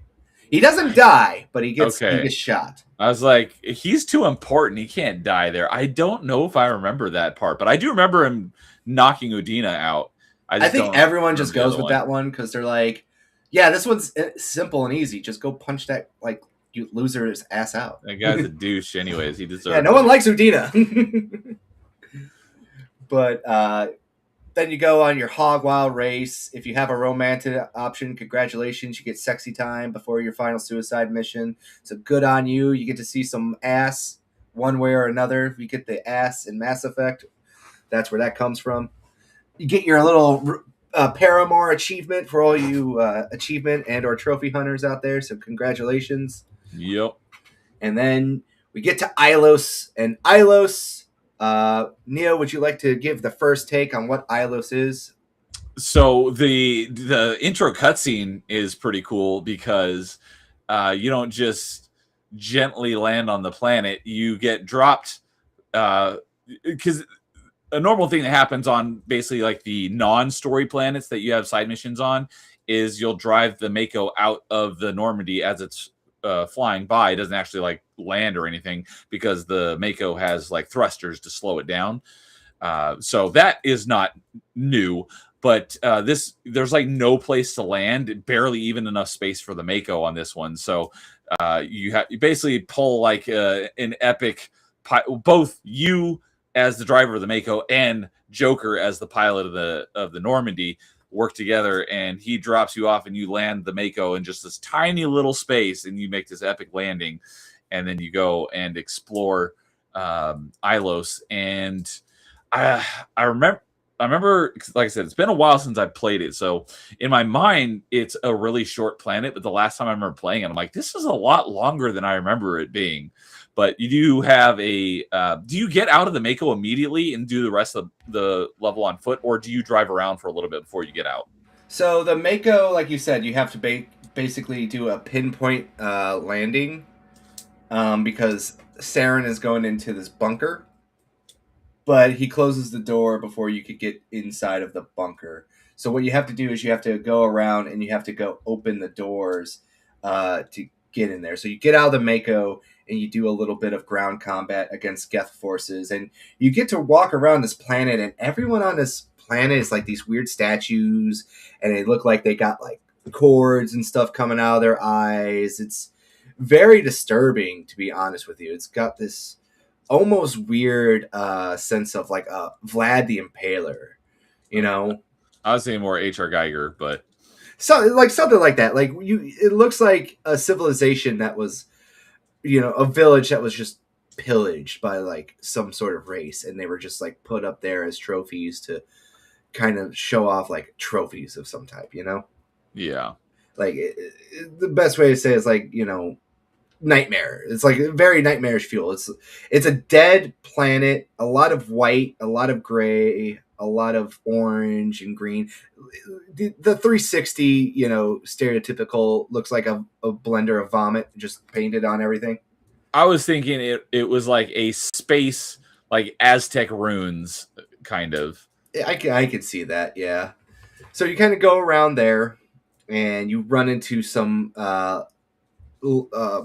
VIs of old Prothean things, and you can understand what they're saying, but no one else can. Once you get into the bunker, to clarify. No, it's not when you get into the bunker. It's when you're trying to open the bunker, there's a couple of VIs that you run into that give you a little bit of a story background for what the Protheans were doing. Because I do remember that you understand it, but no one else does, and that's because of the cipher that you have. Yes. And the plot points that get revealed on Ilos were really cool. I like the story plot points on this planet a lot. It's just where those exactly happened, I'm a little fuzzy on the details. So we'll get to the big one once we get into the bunker, but there's two smaller ones because you have to unlock some. You have to unlock two locks, and then the bunker goes down. And at each location, there's two VI. I think either there's two VIs or there's one VI, where there's a message that plays that's like very jumbled up and messed up. And then there's another message that goes like, cannot be stopped, all is lost, and everything else. It's basically a message from the Prothean Empire as they're being slaughtered by the Reapers. Yeah. And there's two parts of that. There's one part where it's like jumbled, quick, not very, you know, discombobulated. And then there's another one that's a little bit more played out that you can understand a little bit more. Okay. And then after that, you do the locks, and then you go into the bunker, and that's when you get into the whole, like, the Mako, and you do the driving, and you go deeper into the bunker. And that's when you run into, while you're driving through it, you see all these stasis pods on the wall. Yeah, this is the part that I thought was really cool. So yeah, why don't you take it away here then, Neo? Yeah, so you come to find out that on Ilos, this bunker was basically the last-ditch effort of the Prothean Empire because they knew they were going to get wiped out. They knew there was no way to defeat the Reaper. Well, later on we find out in Mass Effect 3 that they did know how to, or at least they thought they knew how to defeat the Reapers. They didn't have enough time. So in order to help the next cycle, 50,000 years survive, they created this bunker to put as many people into stasis as they could to help them hide from getting wiped out by the Reapers. I wouldn't say it was just a bunker. They basically found a planet, and they made a whole planet into basically a bunker planet, to be precise. Okay. Yeah. But yeah, the goal was, to have at least a small small group of their Protheans to survive the Reapers until they leave and leave the galaxy, and then these few that are remaining would be able to rebuild, and with the information they have, they would hopefully be able to defeat the Reapers in the next cycle. Unfortunately, none of them survived the 50,000 years in stasis. Well, let's be precise here. So when you're driving through the bunker, there comes across this little section where a giant barrier pops up, and you have to stop at that barrier, and you have to enter a room, and inside this room there's a Prothean, I believe it's an AI, it's not a VI, but there's this Prothean AI called Virgil there. That's right. And he tells you the whole, like what Neo just said, what the whole planet was there for. And basically they had this giant population of Protheans who were going to the plan was they were going to live it, they were going to survive, they were going to repopulate, and they were going to be the vanguards of the next cycle to protect against the Reapers. Mm-hmm. But as Virgil says, and this is a great line, the genocide of an entire species is a long process.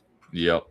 And what happened was the Protheans were putting up a hell of a fight, and on top of that too, there was probably trillions of them, and they were making sure that they were going down with the ship, to be very, very precise on this one, to the point where they had to start slowly killing off basically the support staff to keep the scientists alive. Yes, that's right. Because how long it took, they were losing power, and so they had to shut off more and more stasis pods as time went on. So basically what was left was, when you got to that big room, that was the only people that were able to survive. They were the only scientists that were left, and they, like you said, Neo, they realized that this is not even enough people to basically repopulate and start up, save a population. So their last attempt was to make the Mu relay, which was a backdoor into the Citadel, and try to fix that problem there.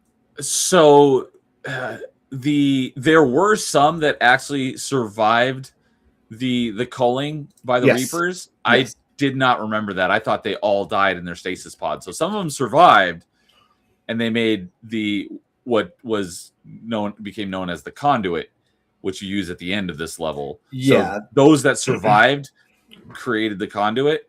Yeah. So basically, we did not mention this one detail here. On the Citadel, there's a little group of creatures on there. They're called the Keepers. Yeah, we have not touched on the Keepers. And the Keepers are basically an insect race of creatures that pop out of nowhere and basically kind of self-reproduce and self-spawn.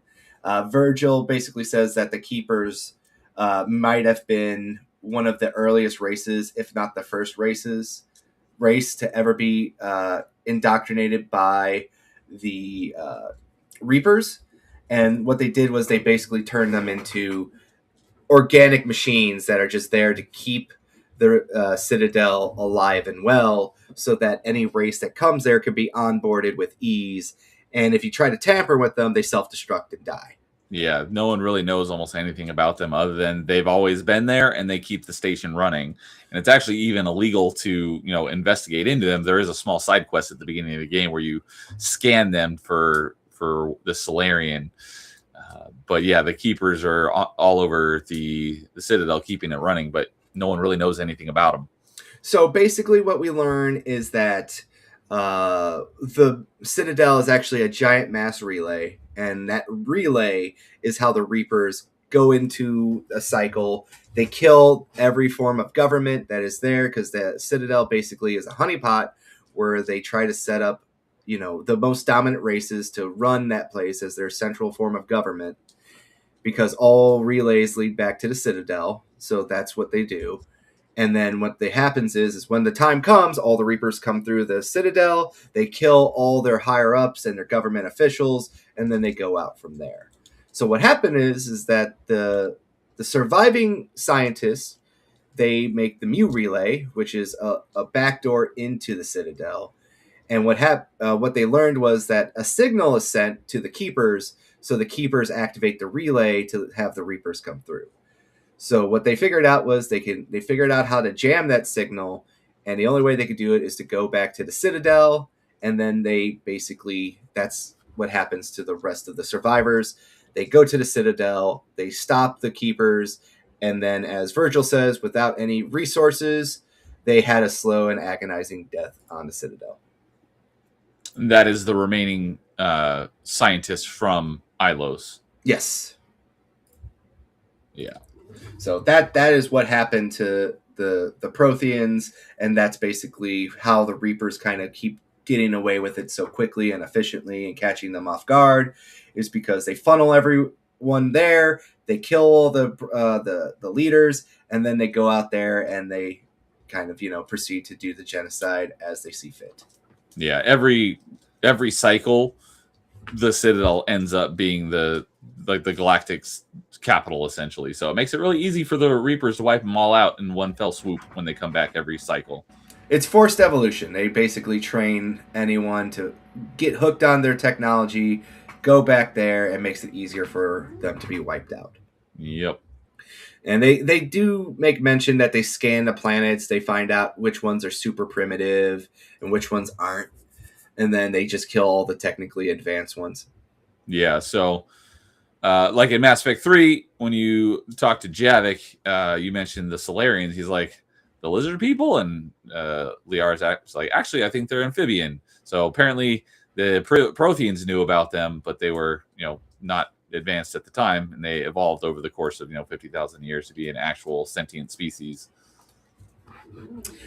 So, but regardless, they give you the information that you need, and you have to fight your way through it. You go through the final Mu relay, which is a backdoor back onto the Citadel, and that's basically where the final act begins of this game, the fight for the Citadel. And that's when Saren, Sovereign, a whole Geth fleet enter Citadel space and just create one of the biggest space battles probably that you'll see in this video game, to be honest with you. Oh, yeah, absolutely. So it is a really awesome end to the game because, Sovereign, Saren and Sovereign, and a bunch of...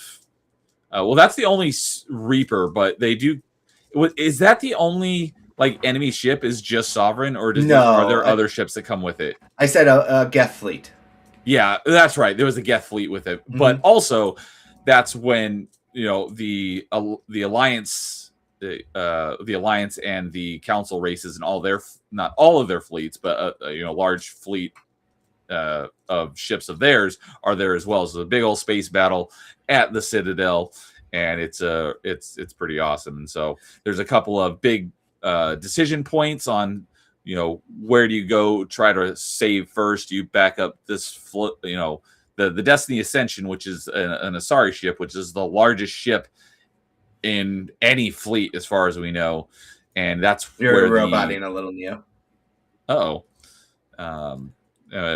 That's where the Council is on, and so one of the things you have to do is decide on whether you try to save them, or I forget what the other option is. Is it let them die? Yeah, just let them die. It's like, why wouldn't you try to save them? Is there any downside? Usually these options have downsides. So basically what happens is they get caught off guard. A lot of their ships get destroyed in the initial attack because Sovereign is trying to activate the relay manually. So they... to bring the other Reapers through. Yeah, so the Citadel closes and kind of goes into defensive mode. But it's too powerful, so they start evacuating the Citadel. And during that time, there's a big space battle that's going on. So you have to establish contact with the Alliance fleet, which is the human fleet. So yeah. Joker, after he drops you off, takes off to go reconnect with the fleet. And then once you establish, a line of communication, that's the best way to say that. Like, hey, we're under control here. We're going to open, the Citadel back up so you can have a shot at Sovereign. You basically call in the Alliance fleet. They kind of come in. They're the cavalry to save the day. Cavalry. That's the cavalry. Yeah, hey, very, very good. So they come in there to save the day, and you are basically given two choices. Do you sacrifice some of the Alliance fleet to save the Council and the remaining force of the Citadel fleet, or do you just go in, let them get destroyed on their own, accords, and then 100% effort into attacking Sovereign? Those are basically your two choices. Yeah. So go on there, Neil.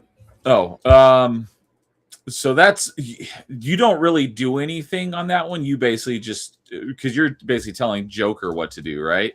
Yeah, you're telling Joker what to do, but on the opposite side, you're constantly fighting to get to the control room where Saren is going to be your final confrontation. So it's a giant fight, and actually probably one of the cooler level designs in the entire first game. Yes, you're basically running, because the way the Citadel is designed, the Presidium is kind of the central ring that connects all the arms of the station, and the Council Chambers is like at the center of that, and that's where Saren is. But you get dropped off at the base of one of the arms, so you're basically walking up the side of a building the entire level while you're fighting Geth on the way, which is really cool. And you get to see the space battle above you, and you can look across the space and see the other arms of the Citadel. It's got a really cool skybox. You also get to feel Sovereign's tentacles just smash onto the ship as well. You get that's right, a big shake and everything. It's a really good set piece. Absolutely. And you're fighting your way through Krogan. You're fighting your way through Geth. You're fighting your way through a lot of stuff to get to it, and taking out Geth drop ships, giant Geth activating turrets. It's a really, really fun set piece, especially when you play on higher difficulties, because you poke your head out, it's getting chopped the fuck off. All right. Yep. And the final confrontation with Saren, and this is the key part here. You try one more time to get Saren to listen to you and to reconsider. And Saren comes out and flatly tells you that he let Sovereign perform modifications onto him. And you basically go like, "What are you doing? What do you mean? You are an idiot. What do you think he's doing?" Yeah, it's just like, what do you mean we perform modifications on you? And if you do the proper skill checkpoint here, you can actually get Saren to commit suicide and kind of set up save yourself a lot of heartache and an extra battle. Yeah, so the final battle is against Saren, but it's 2 phases. But if you have either maxed out your Intimidate or maxed out your Charms, you can actually get through to Saren, and he'll realize that he's done terrible things, and he'll off himself. So you get to skip the first half of the boss fight, and then you only have to fight the second half, which is basically because his body's been modified. Sovereign can remotely control his body, even if his conscience is dead. And so you fight this like weird robot version of Saren, but you can skip the first part of the boss fight, which is really cool.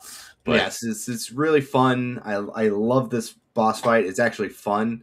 I do like how cold Shepard is too, because if you get him to when you finally get him to off himself or you defeat him, you basically tell your squad mates, it's like, make sure he's dead, and they put an extra bullet in his head just to confirm it. And then he just becomes this crazy robotic husk nightmare fuel boss fight of just jumping around, shooting missiles and everything at you. It's a really cool design, but the fight in itself, if you're playing on lower difficulties, isn't that impressive, especially by this point. If you really did everything, you got crazy armor, crazy shields, crazy weapons, you're just gonna blow through him like a tissue paper.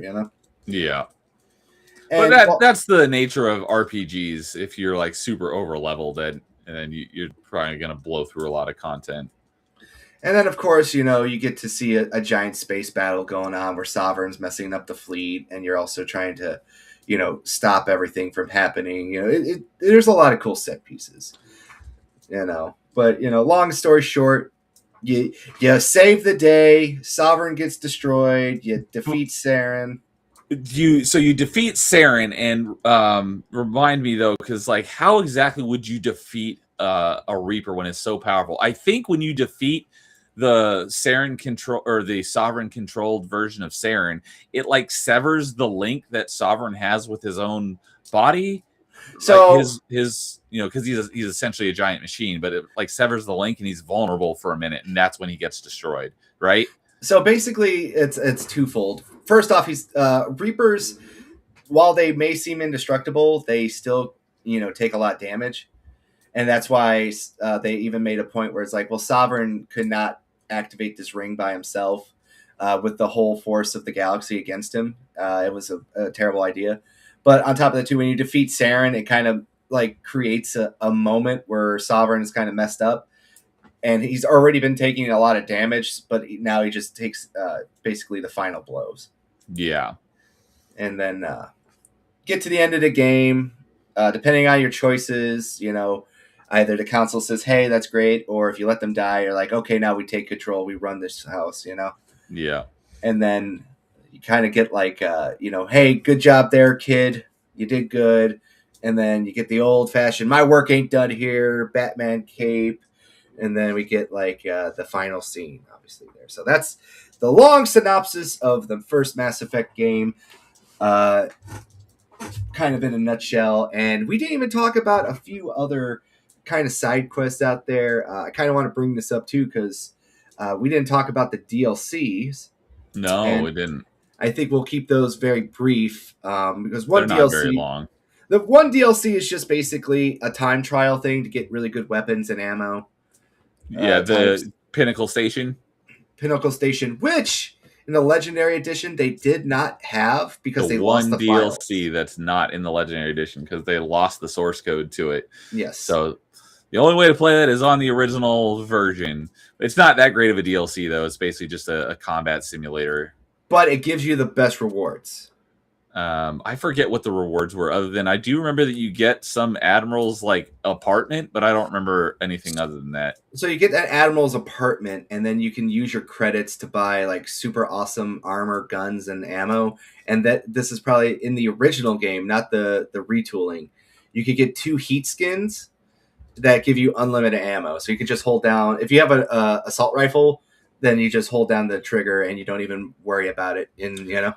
Well, because one thing we also didn't touch on is basically any of the mechanics of the actual combat. So every weapon has 2 modification slots, and there's tons of different modifications, and every gun has like levels 1 through 10, and your modifications have 1 through 10. You have all these different ammo types that have 1 through 10, and all the different guns have different stats, of course. Yeah. And so you might, you want to find the ammo types and modifications that work best for you. And somebody in chat did mention it earlier that there is essentially unlimited ammo because in the lore, the guns are like rail guns where they accelerate small particles to near the speed of light, but they're like, the size of atoms. So one block of ammo, essentially, this is explained more so in the book, is essentially like unlimited ammo. The only thing you have to worry about is heat. So you don't have to. I don't think you have to do the DLC to do that, because I'm pretty sure I got the 2 level 10 heat sinks will allow you to shoot forever without overheating. Yeah, but you get them faster. Okay, that makes sense. You get the better armor, you get the guns, you get everything a lot faster.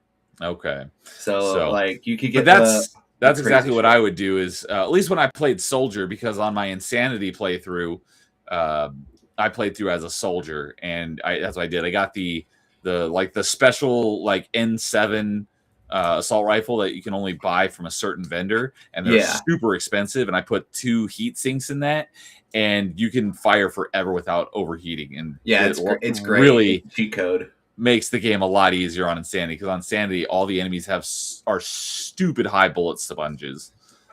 Your hand goes numb because that's how much you just hold down that trigger and don't even worry about it. It's the instant delete button, basically. Yeah.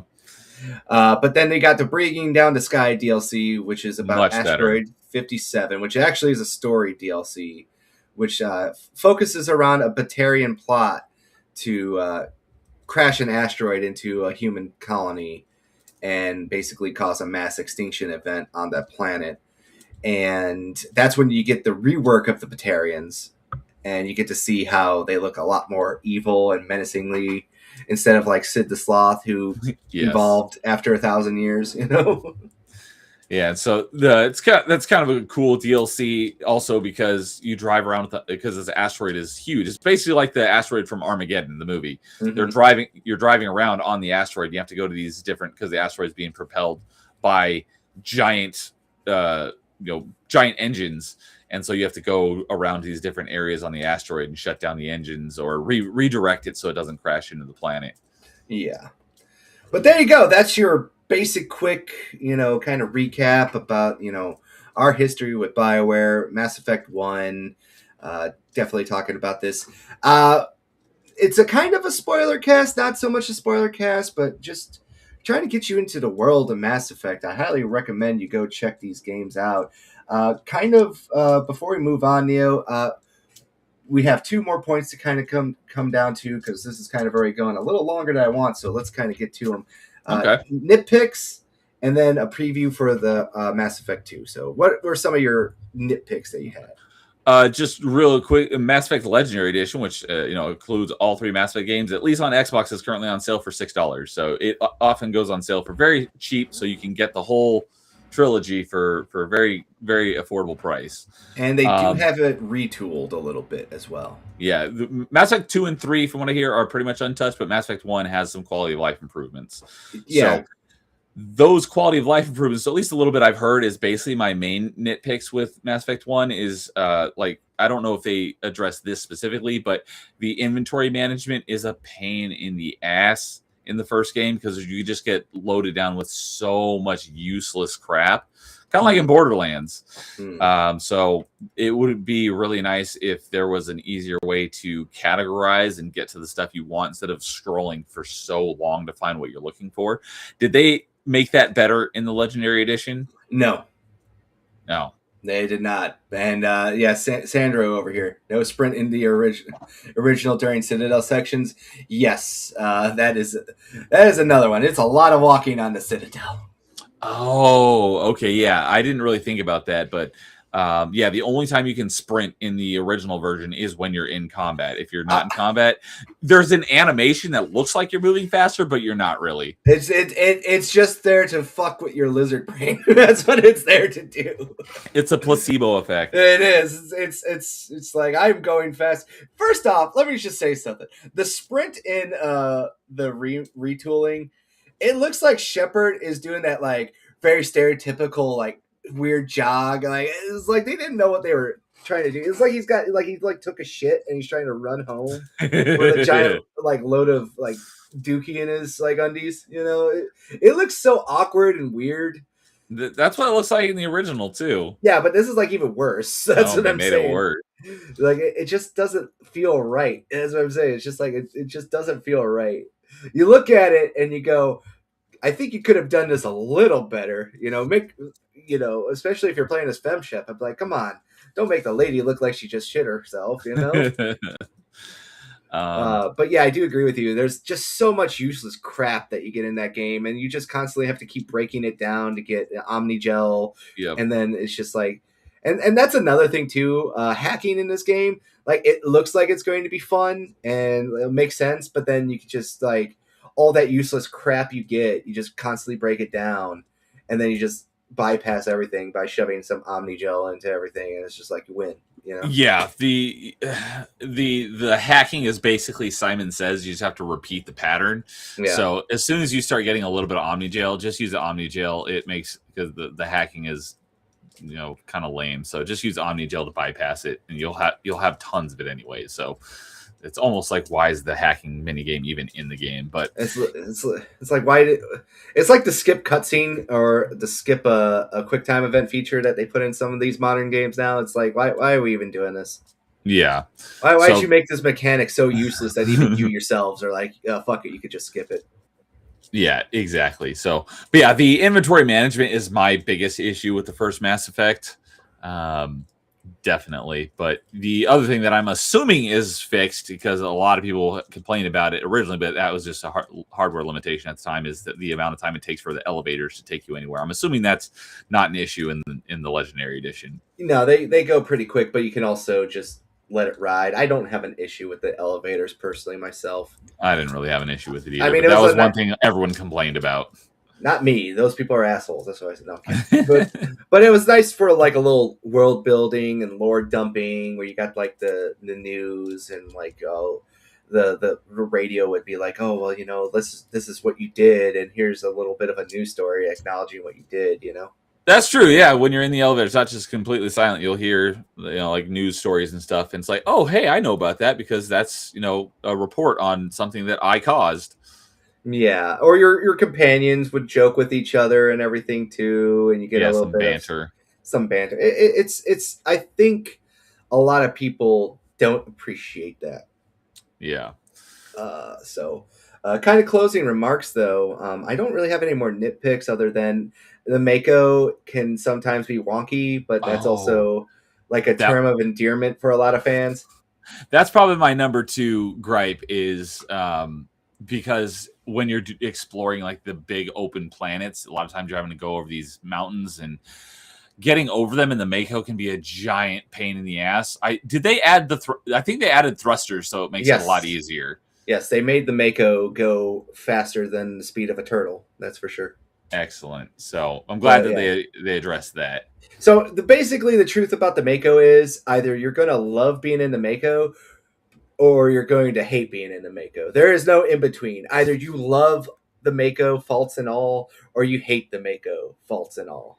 It's just, there's no way to describe it. You will be going up 90-degree angles, and you will find a way to get over that 90-degree angle in that Mako, either by falling off and flipping into oblivion like 17 times, or you will just get frustrated, give up, and just constantly drive around until you can find the proper way that the devs intended you to get up that hill. Yep. But I believe the first way, where you just drive 90 degrees, is the way to go. Yep. Your ancestors were explorers. Damn it, you be an explorer too. But kind of closing thoughts. Mass Effect 1, not my favorite video game in the franchise, but definitely was, as I like to say in the title, this was OG BioWare's swan song, because this was the last game they made before EA purchased them, and they were starting to publish games under the EA banner. And it does feel like you can get a little bit of that independent, janky feel with this game before they got a really big AAA budget when they made Mass Effect 2. And some people say that this is the best one because this is the only one that actually feels like a true RPG. I see their argument, but I also see a lot of, as I like to call with a lot of indie studios, unnecessary bloat sometimes. Okay.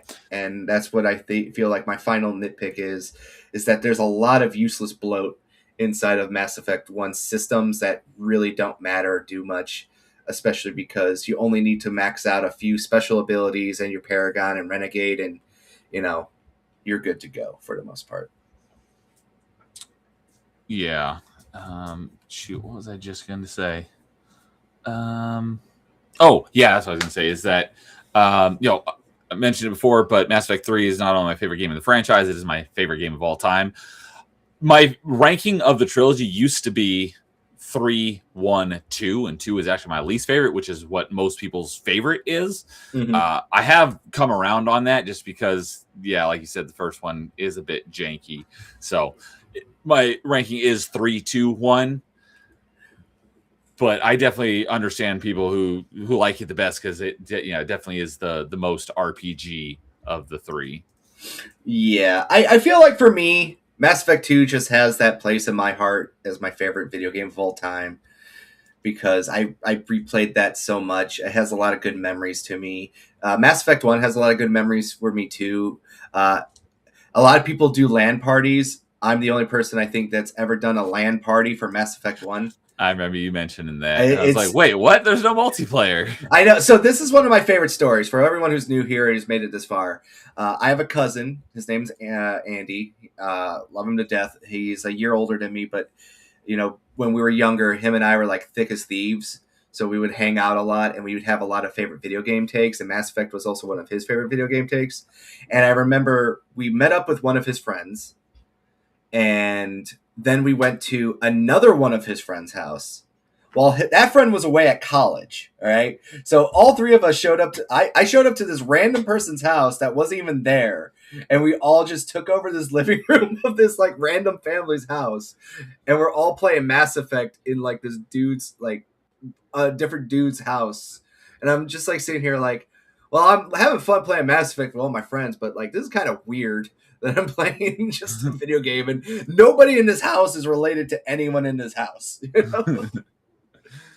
How many people were playing Mass Effect? It was three of us. Three of us. That's great. Like one of so the friend of a friend, basically, he was like their adopted son kind of deal. Because I think he had a weird home life, so they basically just like treated him like their son. So he would just go over there a lot. That's basically the gist I got of it. But yeah, we were just there having like a Mass Effect 1 LAN party, and it's just like one of those like weird memories that I hold dear to my heart. But Mass Effect 2 for me is just the hype for it. The advertising for Mass Effect 2 was great. I showed you that was peak. Those trailers and when we did top 5 video game trailers, I just rewatched some of that recently. Yeah, the advertising for Mass Effect 2 was fantastic. Yeah, and like I said, that video game hit everything I wanted a sequel to be. It's probably one of the best examples for me of a sequel that does everything I think better. The cast of characters is nice and huge, and this is kind of like the preview event because we are going to do a Mass Effect Part 2 and Part 3 and an Andromeda. So everyone strap in. We're gonna talk about all the Mass Effect series. And for me, Mass Effect 2 is my favorite of all time. And 1 and 2 and 1 and 3 I hold as kind of like, I can't really pick between the two because each one has a strong suit, each one has a weak part of it. But I think that they're both tied for me. So it's like Mass Effect 2 is just like it because it hit every mark. I know that game like the back of my hand a lot more than I do Mass Effect 1. And I can't wait to talk about it as well because honestly, I don't know about you, Neo, but for me personally, I think Mass Effect 2 does everything better than Mass Effect 1. I would mostly agree. So there you go. That's kind of like our little teaser and preview for that. Neo, thank you for stopping by and doing this with me. I do appreciate it. I can't wait for us to do future episodes. We'll have to work around that and figure out a schedule for that going forward. But always happy to talk about Mass Effect. Would you like to tell people about any upcoming streams that you have? There's 2 things in chat I wanted to touch on real quick. It was a while ago, but Nas was in here, says, is Nerdy Neo's favorite game Matrix Path of Neo? I do like that game, but no, it is not my favorite. I haven't played that in a really long time because it's the one Xbox game I have that's not backwards compatible. And then let's see here. Last Dragoon was in here earlier saying Mass Effect was my first BioWare game, and I was the biggest BioWare fan until Andromeda came out. Didn't play it at release because something felt off and wasn't hyped. I understand that. I also didn't play it at release. I didn't play it until about a year after. Sad to see my goat was washed. Although I often say I am a Andromeda defender in that it's not as bad as everyone said it was, but it is definitely the worst of the Mass Effect games. Yeah. I gaslit myself so hard, but we'll save that for the Andromeda show when we get to We'll get into that when we get to Andromeda, but I enjoyed most of my time with Andromeda, but it's definitely a letdown. So Sandro does bring up a point about a Citadel. Ooh, that's a good point. But I can counter that. But that will save that for the Mass Effect 2 show. So because I feel like that one I don't want to spend another 30 minutes. Yes. We'll get to that whenever we get to our Mass Effect 2 point. But anyways, great to be here. Always love talking video games. Always love talking Mass Effect, my favorite franchise of all time. The only other thing I have this week is another episode of Satisfactory, where Lowest Expectations and I have been playing through Satisfactory. We are almost done with Phase 5.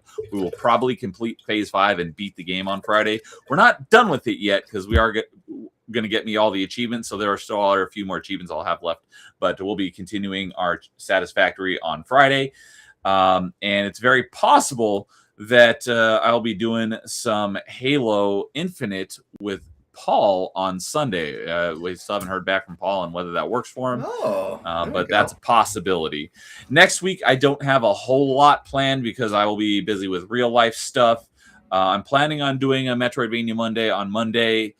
I don't know if that's going to happen because I just got a text while we've been live here that I don't know when I'll be home. So I don't know if I'll actually will, but the plan is to do one, but we'll see.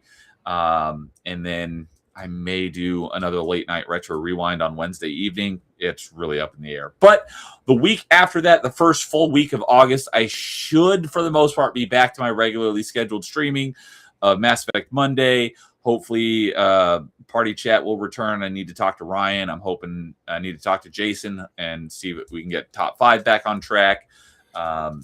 Get back to my retro rewinds on Wednesdays when I'm not doing something here with Carl, and then my open mics on Thursday evening. So all my regularly scheduled stuff should be coming back here very soon. All right, terrific. Link to his channels in the description of this video. His name is highlighted. Click on it. Go sub to him if you want to have some more video game goodness and fun. And check out our other show that we do together, Party Chat, as well. That is every other Tuesday when it comes back into rotation, correct? That's the plan. There you go. So there you go. You know the schedule. Be there, be square, or don't show up and then we go fight in back alley. There you go. That's what I say. As for me, as you can see on this channel, we have 2 scheduled shows. Tomorrow we'll be back with our friend, Mr. Transylvania Jack TJ. He's going to be joining us, and we're going to be doing another episode of Legacy Loading, covering the G4 Icons episode dedicated to Mortal Kombat. So if you want to learn about a Chicago staple, NetherRealm Studios, Midway, based out of Chicago, learn about the history of that. And I believe this goes up to Mortal Kombat Armageddon. So this is the early 2000s when people still liked Mortal Kombat and did not like the new game. And then, of course, upcoming Friday, we will be joined by Frank Adores Games and myself for another episode of Nostalgia Saved as we do the top 10 Pokemon as according to Games Media. So we have a few Games Media outlets that did a top 100, top 50 list of Pokemon at their top 10. But I've decided that we're just going to focus on their top 10, read their thoughts, go over them, and just see how generic and simple and plain and safe it is. I'm calling Pikachu as number 1 on both their lists. I don't remember. We were going to do this a month ago, but I've kind of forgot. But that's about it. That's my guess. So check us out on Friday as well for that. And that'll do it for us for what we have coming up for the rest of this week. So we'll see you tomorrow. And everyone, have yourself a very wonderful night. And if you got a break from the heat, enjoy it. If you're still in a hot zone, stay cool.